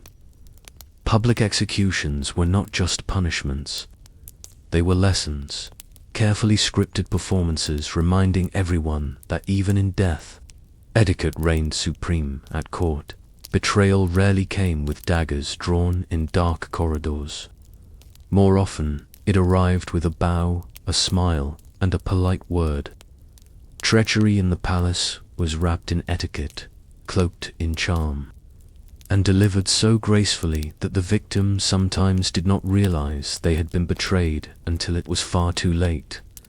Courtesy was the perfect disguise. A courtier might flatter a rival to their face while whispering poison into the monarch's ear.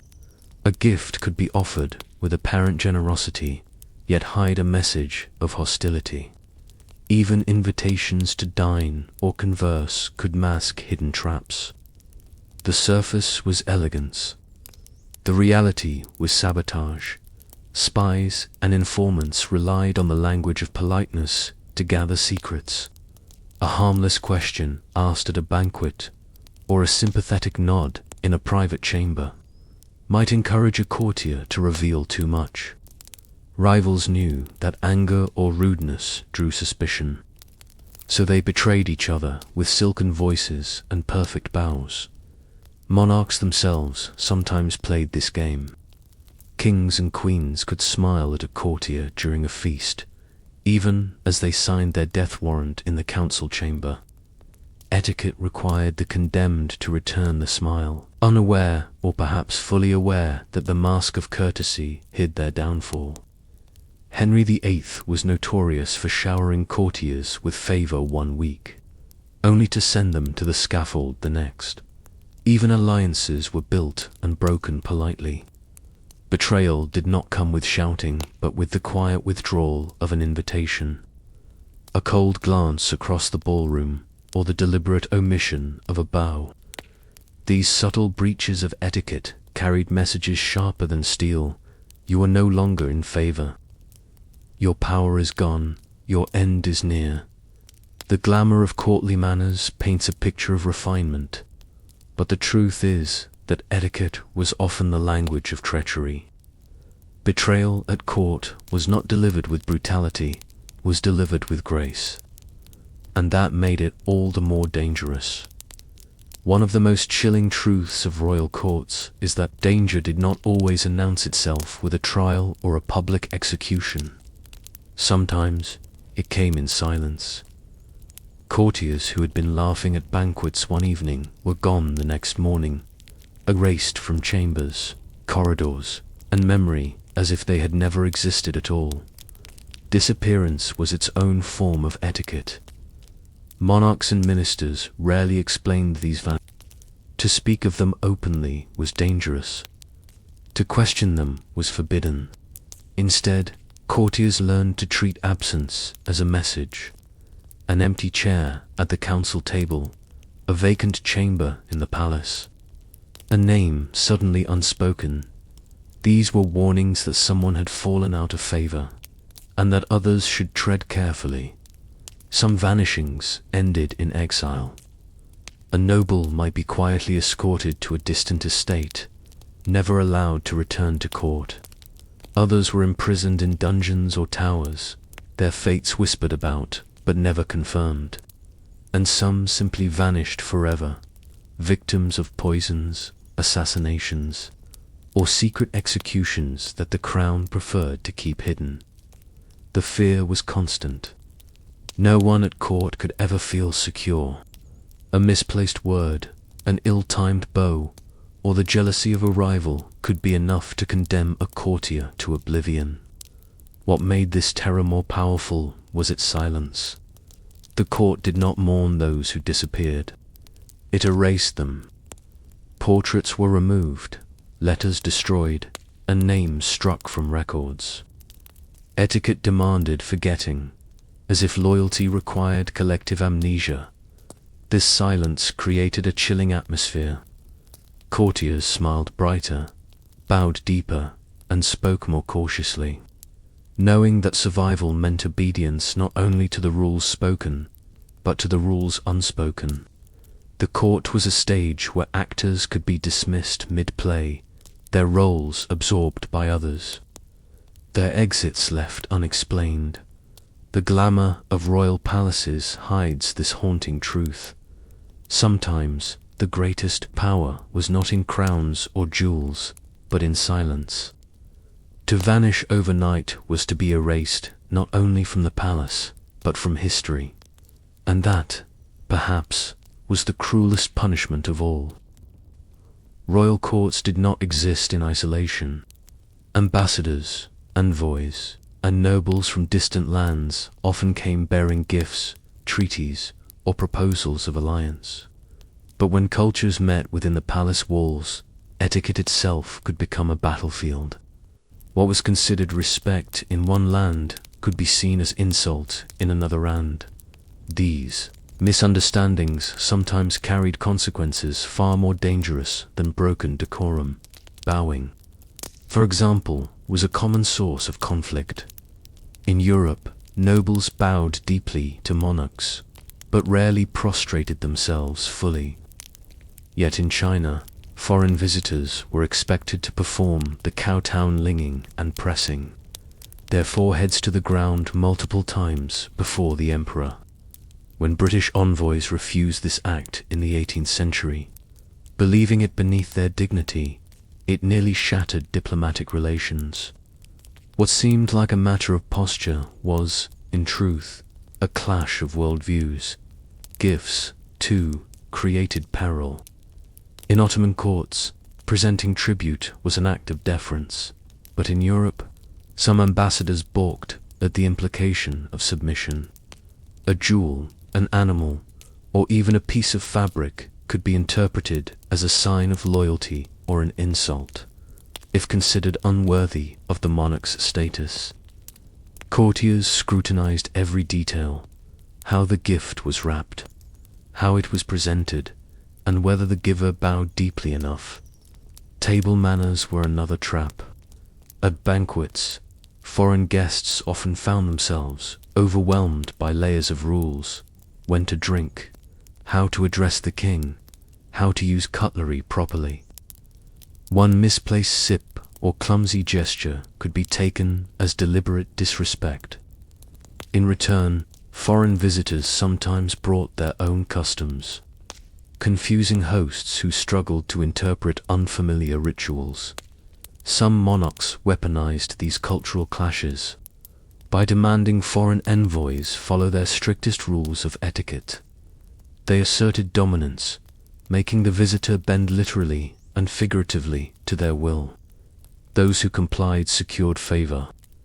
Those who refused risked humiliation or failed negotiations. The glamour of diplomacy in palaces suggests unity and sophistication, but the truth is harsher. Cultural differences at court were not bridges, they were traps. One bow too shallow, one word one gift poorly chosen, and peace itself could collapse under the weight of etiquette.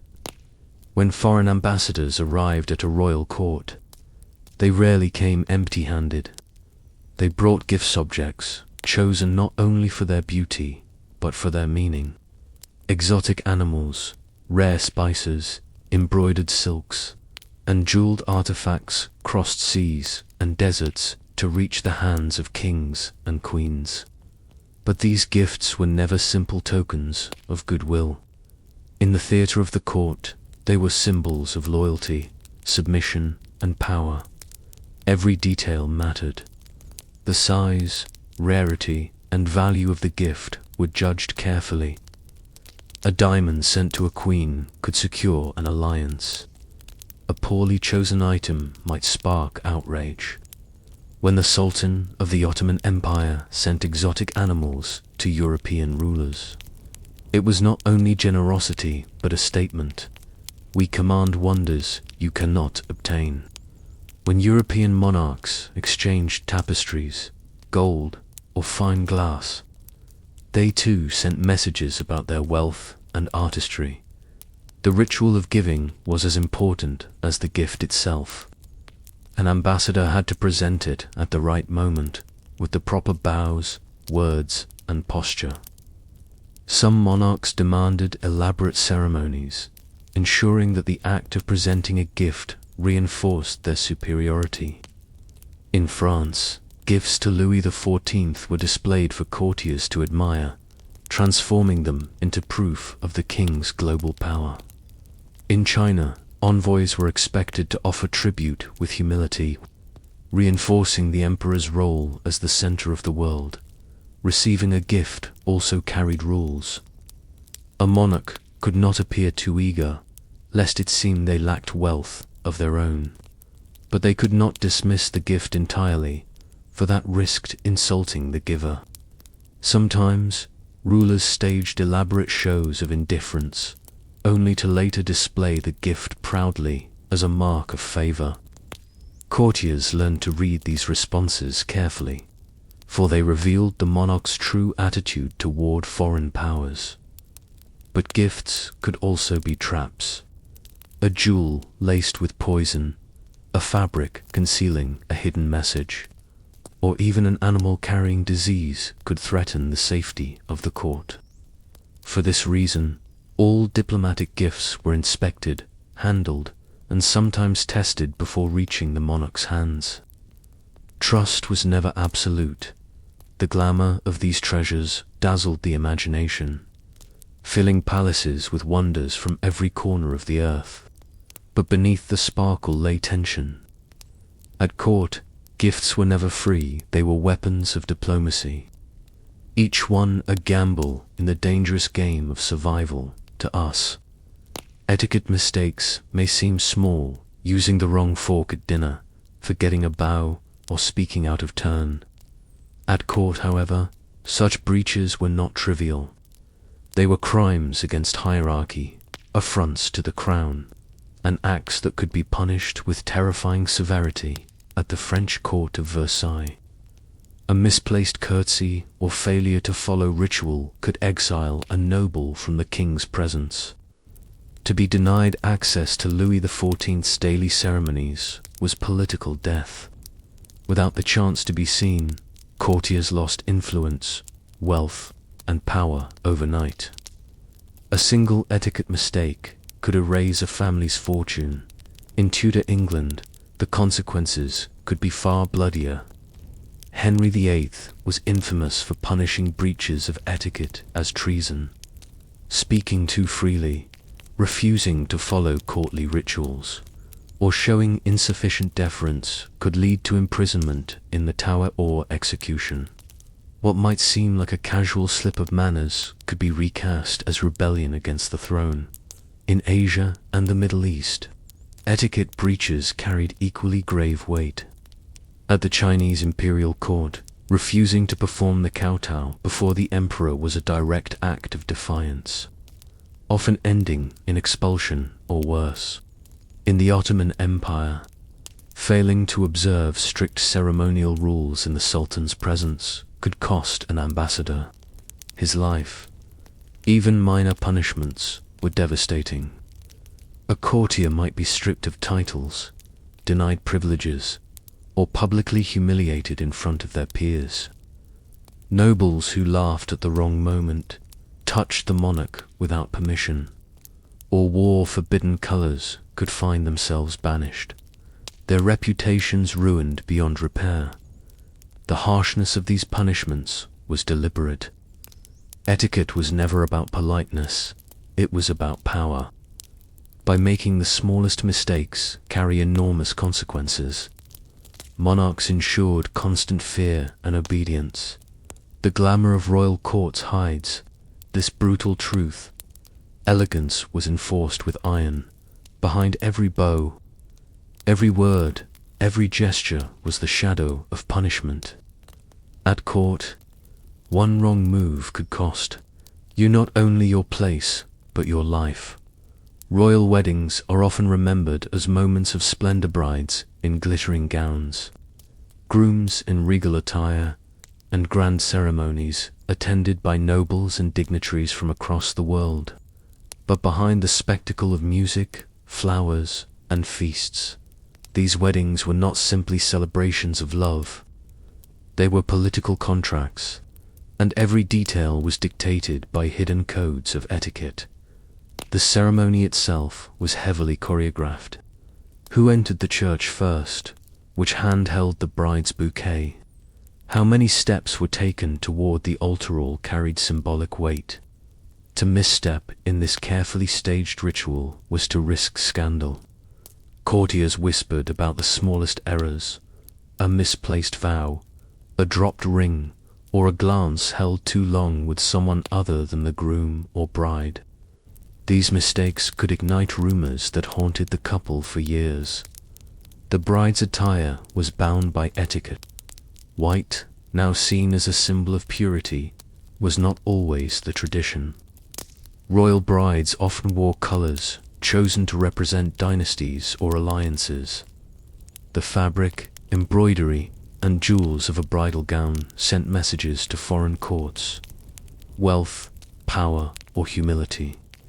Even the choice of crown or veil could signal loyalty or defiance.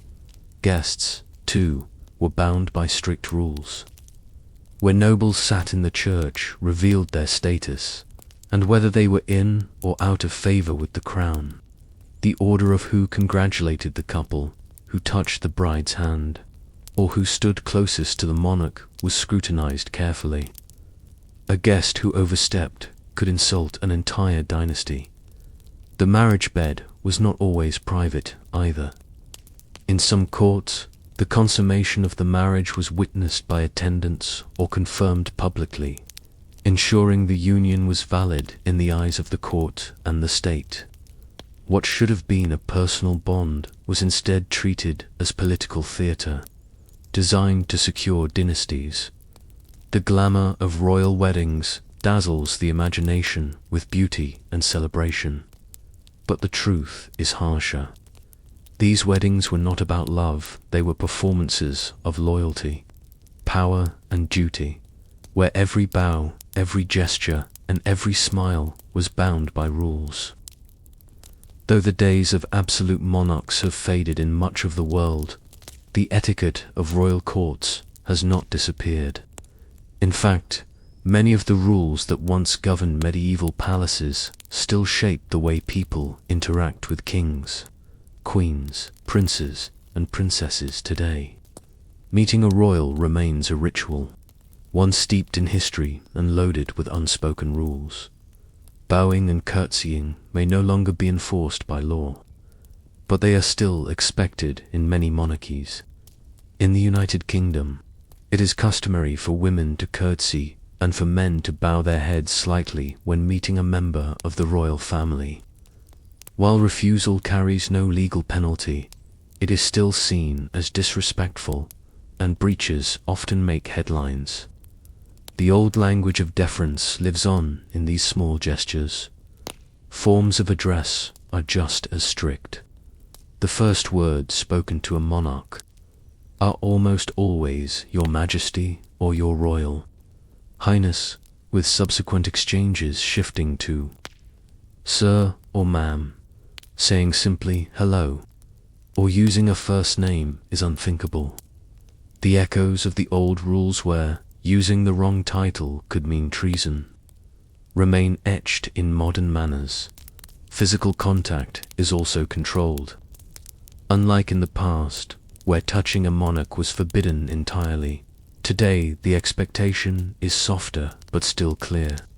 In most modern courts, one does not touch a royal unless they extend their hand first. Even celebrities and world leaders have been criticized for breaking this unspoken rule. Proof that centuries of tradition still hold sway. Even eating and drinking carry etiquette. Guests invited to dine with royalty are expected to follow the monarch's lead. If the king or queen stops eating, so does everyone else. These customs, once rigid tools of control, now linger as traditions that remind guests of hierarchy and respect. The glamour of meeting. Modern royals may feel lighter than in the past, but the truth is undeniable. The shadow of ancient etiquette still looms. Bowing titles and unspoken rules remain a bridge between history and the present. Proof that the monarchy's greatest power may not be in crowns or armies, but in manners that endure through time. In centuries past, monarchs were observed by courtiers, every bow, smile, and gesture scrutinized by nobles hungry for advantage. Today, the same scrutiny remains, but it comes from new watchers: the media, the paparazzi, and the public eye. The stage has shifted from candlelit halls to flashing cameras, yet the pressure of etiquette is as suffocating as ever. Modern royals live under constant surveillance.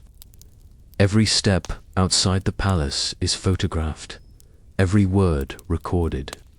A smile too wide may be labeled frivolous. A frown too deep evidence of scandal or marital trouble. Just as courtiers once dissected the angle of a bow, today tabloids dissect posture, clothing choices, and even the way royals wave to crowds. What was once whispered in corridors is now broadcast across the world in headlines. Fashion remains a minefield.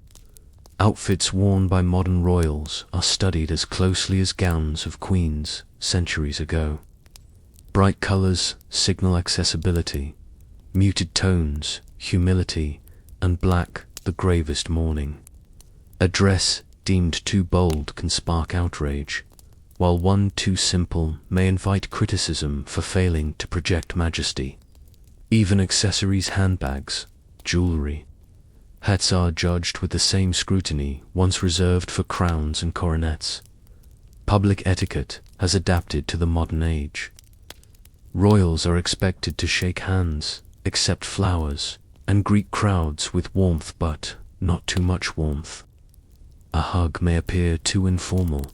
A glance too sharp may appear cold. Just as ancient rulers balanced majesty with accessibility, today's royals must perform humanity without diminishing their mystique. The media, like old courtiers, enforces these rules. Paparazzi are relentless, waiting for the smallest mistake.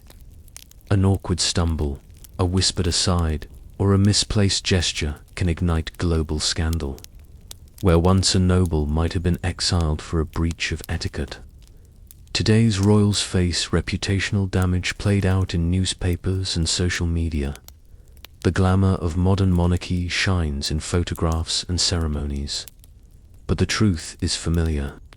Just as ancient kings and queens lived under constant watch, today's royals are prisoners of etiquette, enforced not by nobles, but by cameras. The stage has grown larger, the audience global, but the performance remains the same, though monarchs today no longer wield absolute power. Etiquette continues to be one of their strongest tools of influence. In a world dominated by politics, media, and diplomacy, royal families still command attention through carefully orchestrated manners, remnants of ancient courts that remain, effective in shaping perception and authority. Public appearances are staged with precision. A smile, a wave, or a handshake is not casual, it is deliberate. Royals time their entrances, choreograph their movements, and manage their expressions to project dignity, compassion, or authority.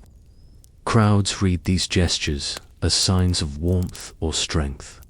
Just as courtiers once studied bows and curtsies centuries ago, diplomatic etiquette also remains powerful.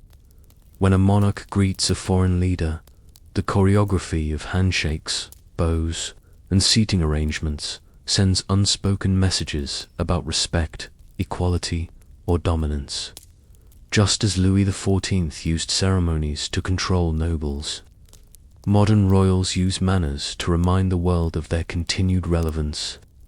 Even without armies or laws to enforce their will, charitable engagements highlight another use of etiquette. Royals present themselves as symbols of kindness and humility, visiting hospitals, schools, and disaster zones. Yet even here, every handshake and every bowed head is choreographed, ensuring that their compassion is performed within the boundaries of dignity.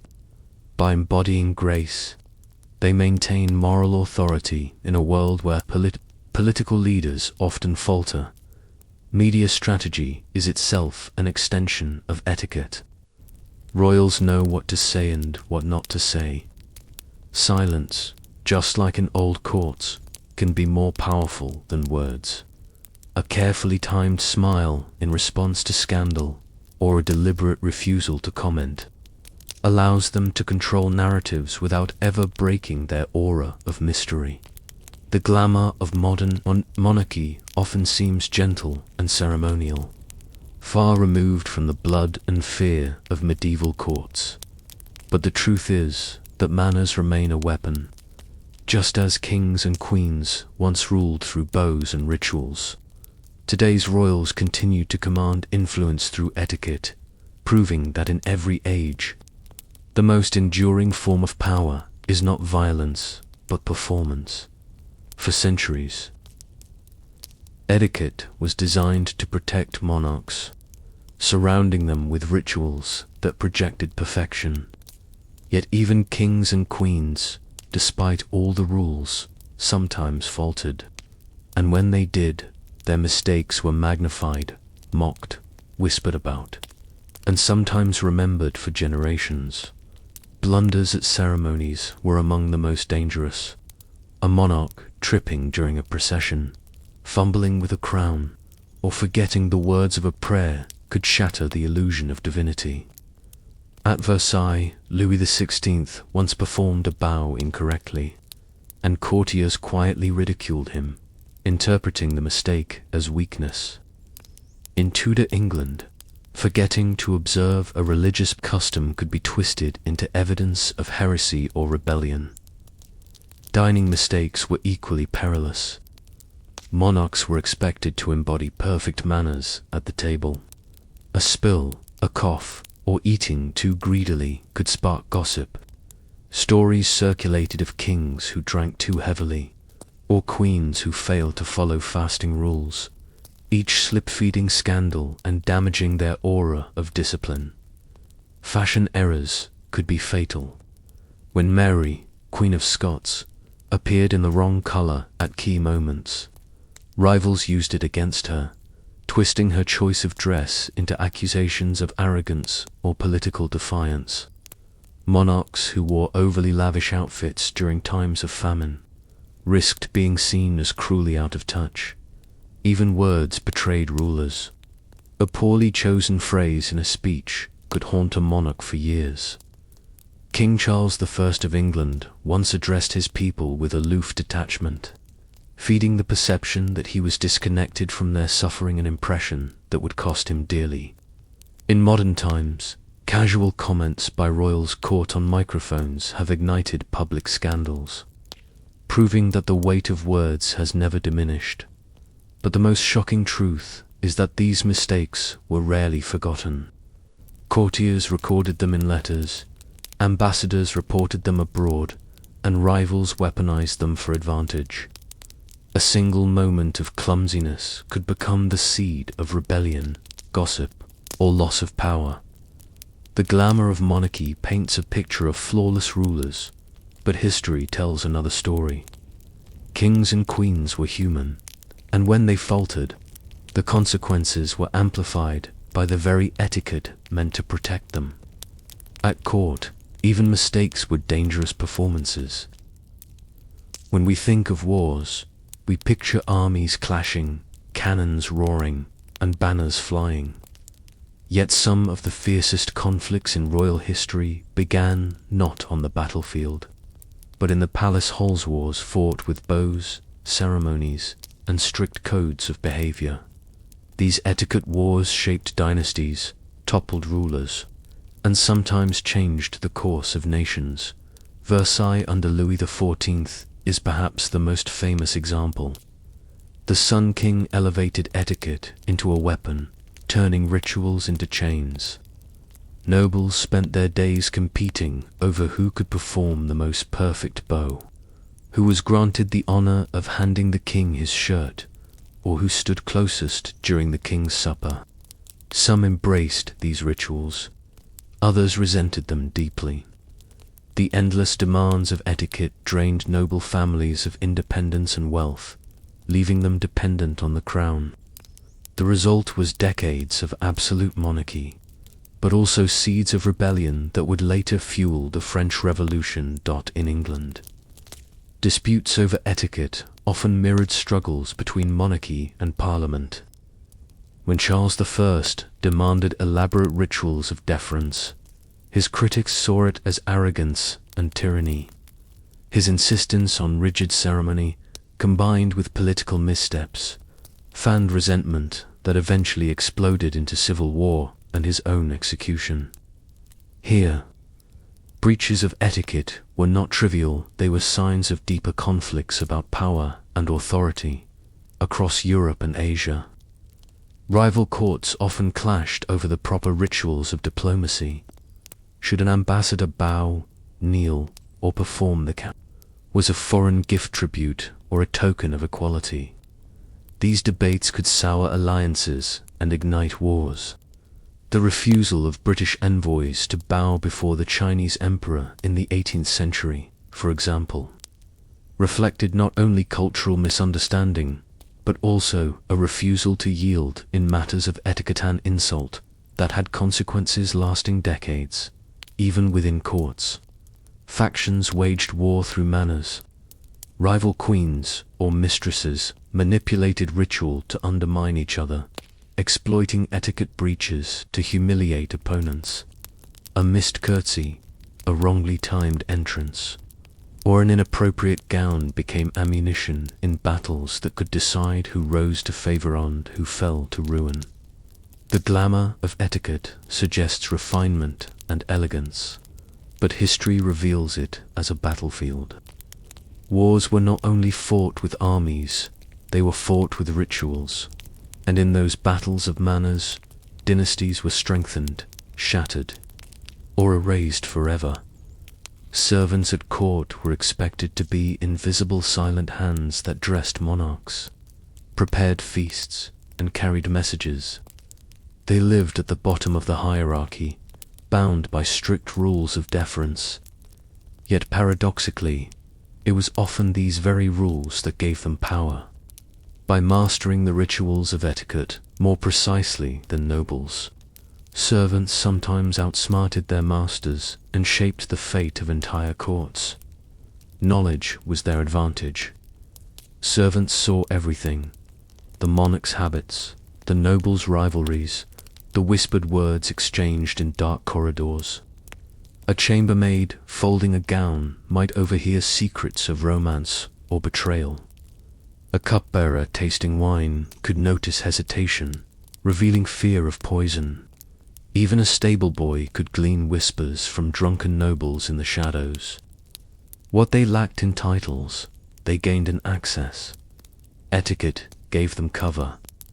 Servants bowed, smiled, and obeyed, their deference convincing nobles that they were harmless.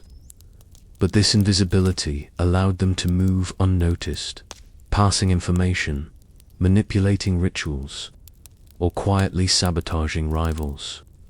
A dish served too late, a bow performed just slightly too shallow, a whispered reminder at the right moment. These small acts could tilt the balance of favor in the dangerous game of court politics. Some servants rose from obscurity to immense influence. Favorites and confidants often began as attendants, earning trust through flawless etiquette before rising to positions of authority. In France, many of Louis XIV's most trusted advisors started as low-ranking officials, proving themselves by navigating the labyrinth of manners.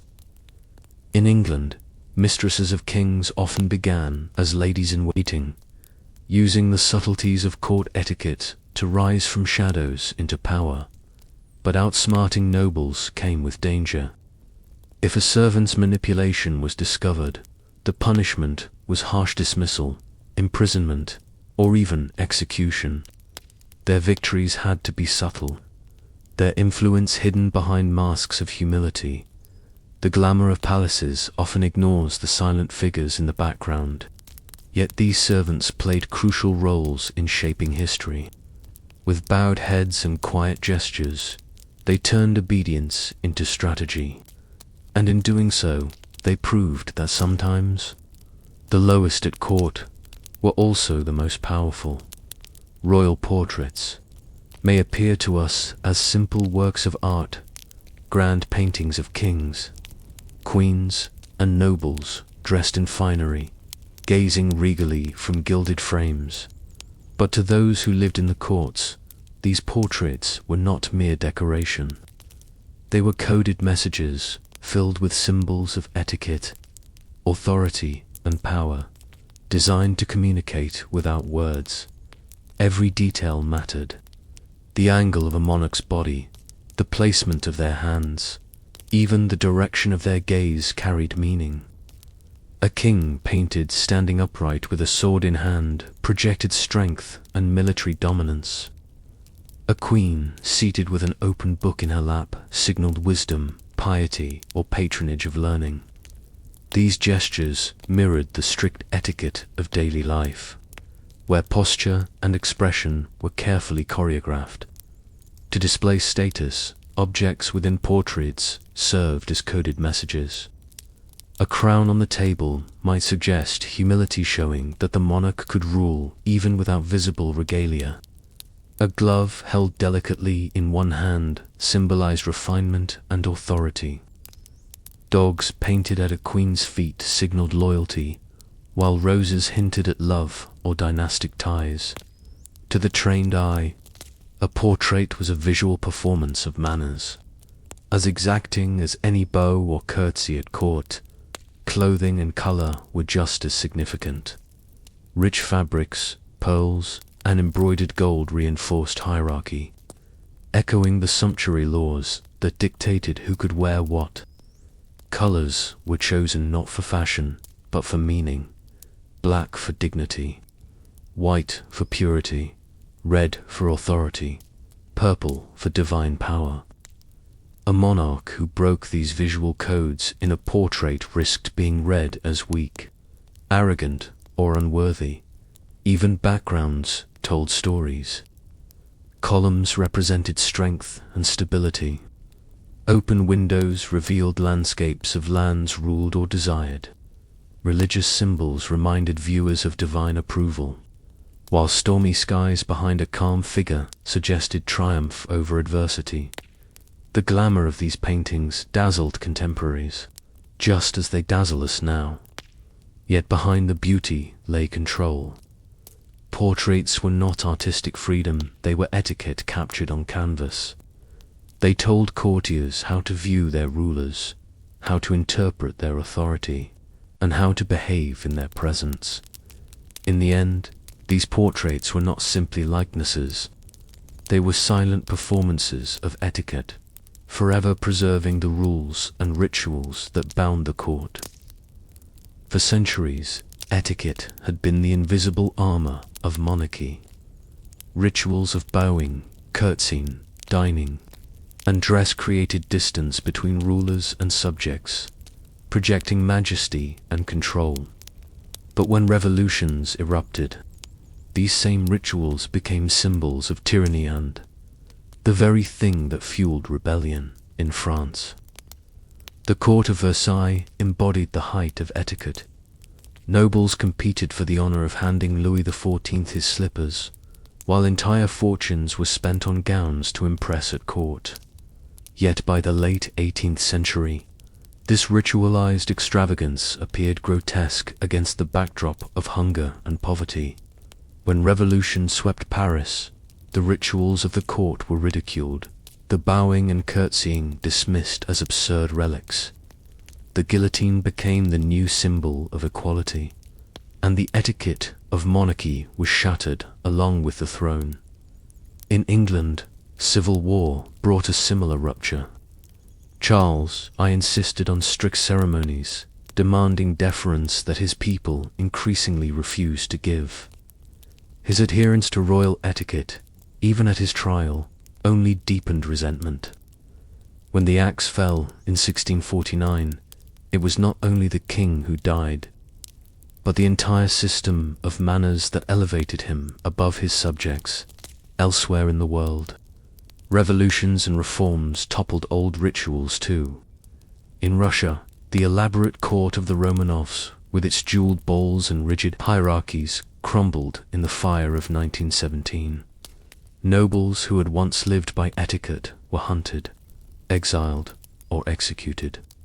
The grandeur of the Winter Palace, with its carefully staged ceremonies, became a haunting reminder of a world that no longer existed. Yet even in destruction, etiquette lingered.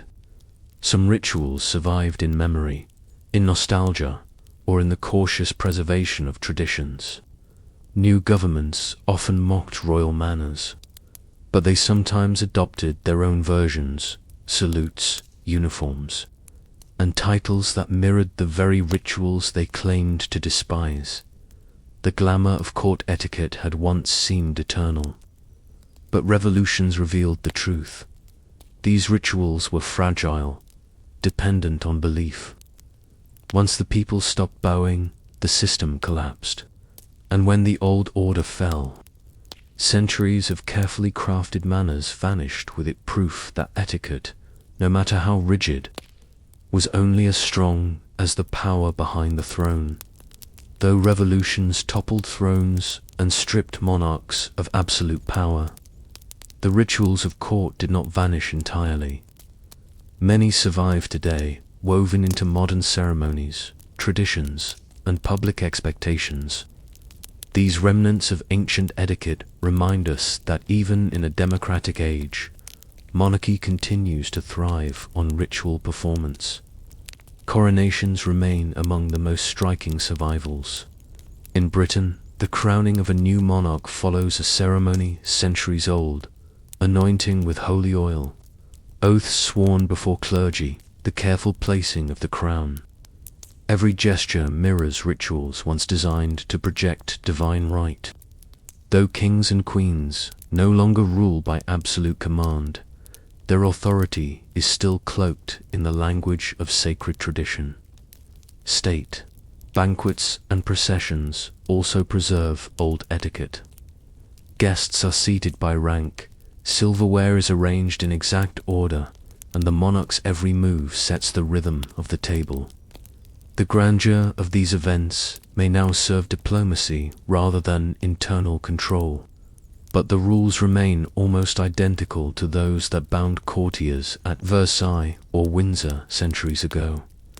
Dress codes carry echoes of the past as well. Members of royal families wear military uniforms, tiaras, or ceremonial robes that once symbolized power and hierarchy. Even the choice of color white for weddings, black for mourning continues traditions that stretch back to medieval courts.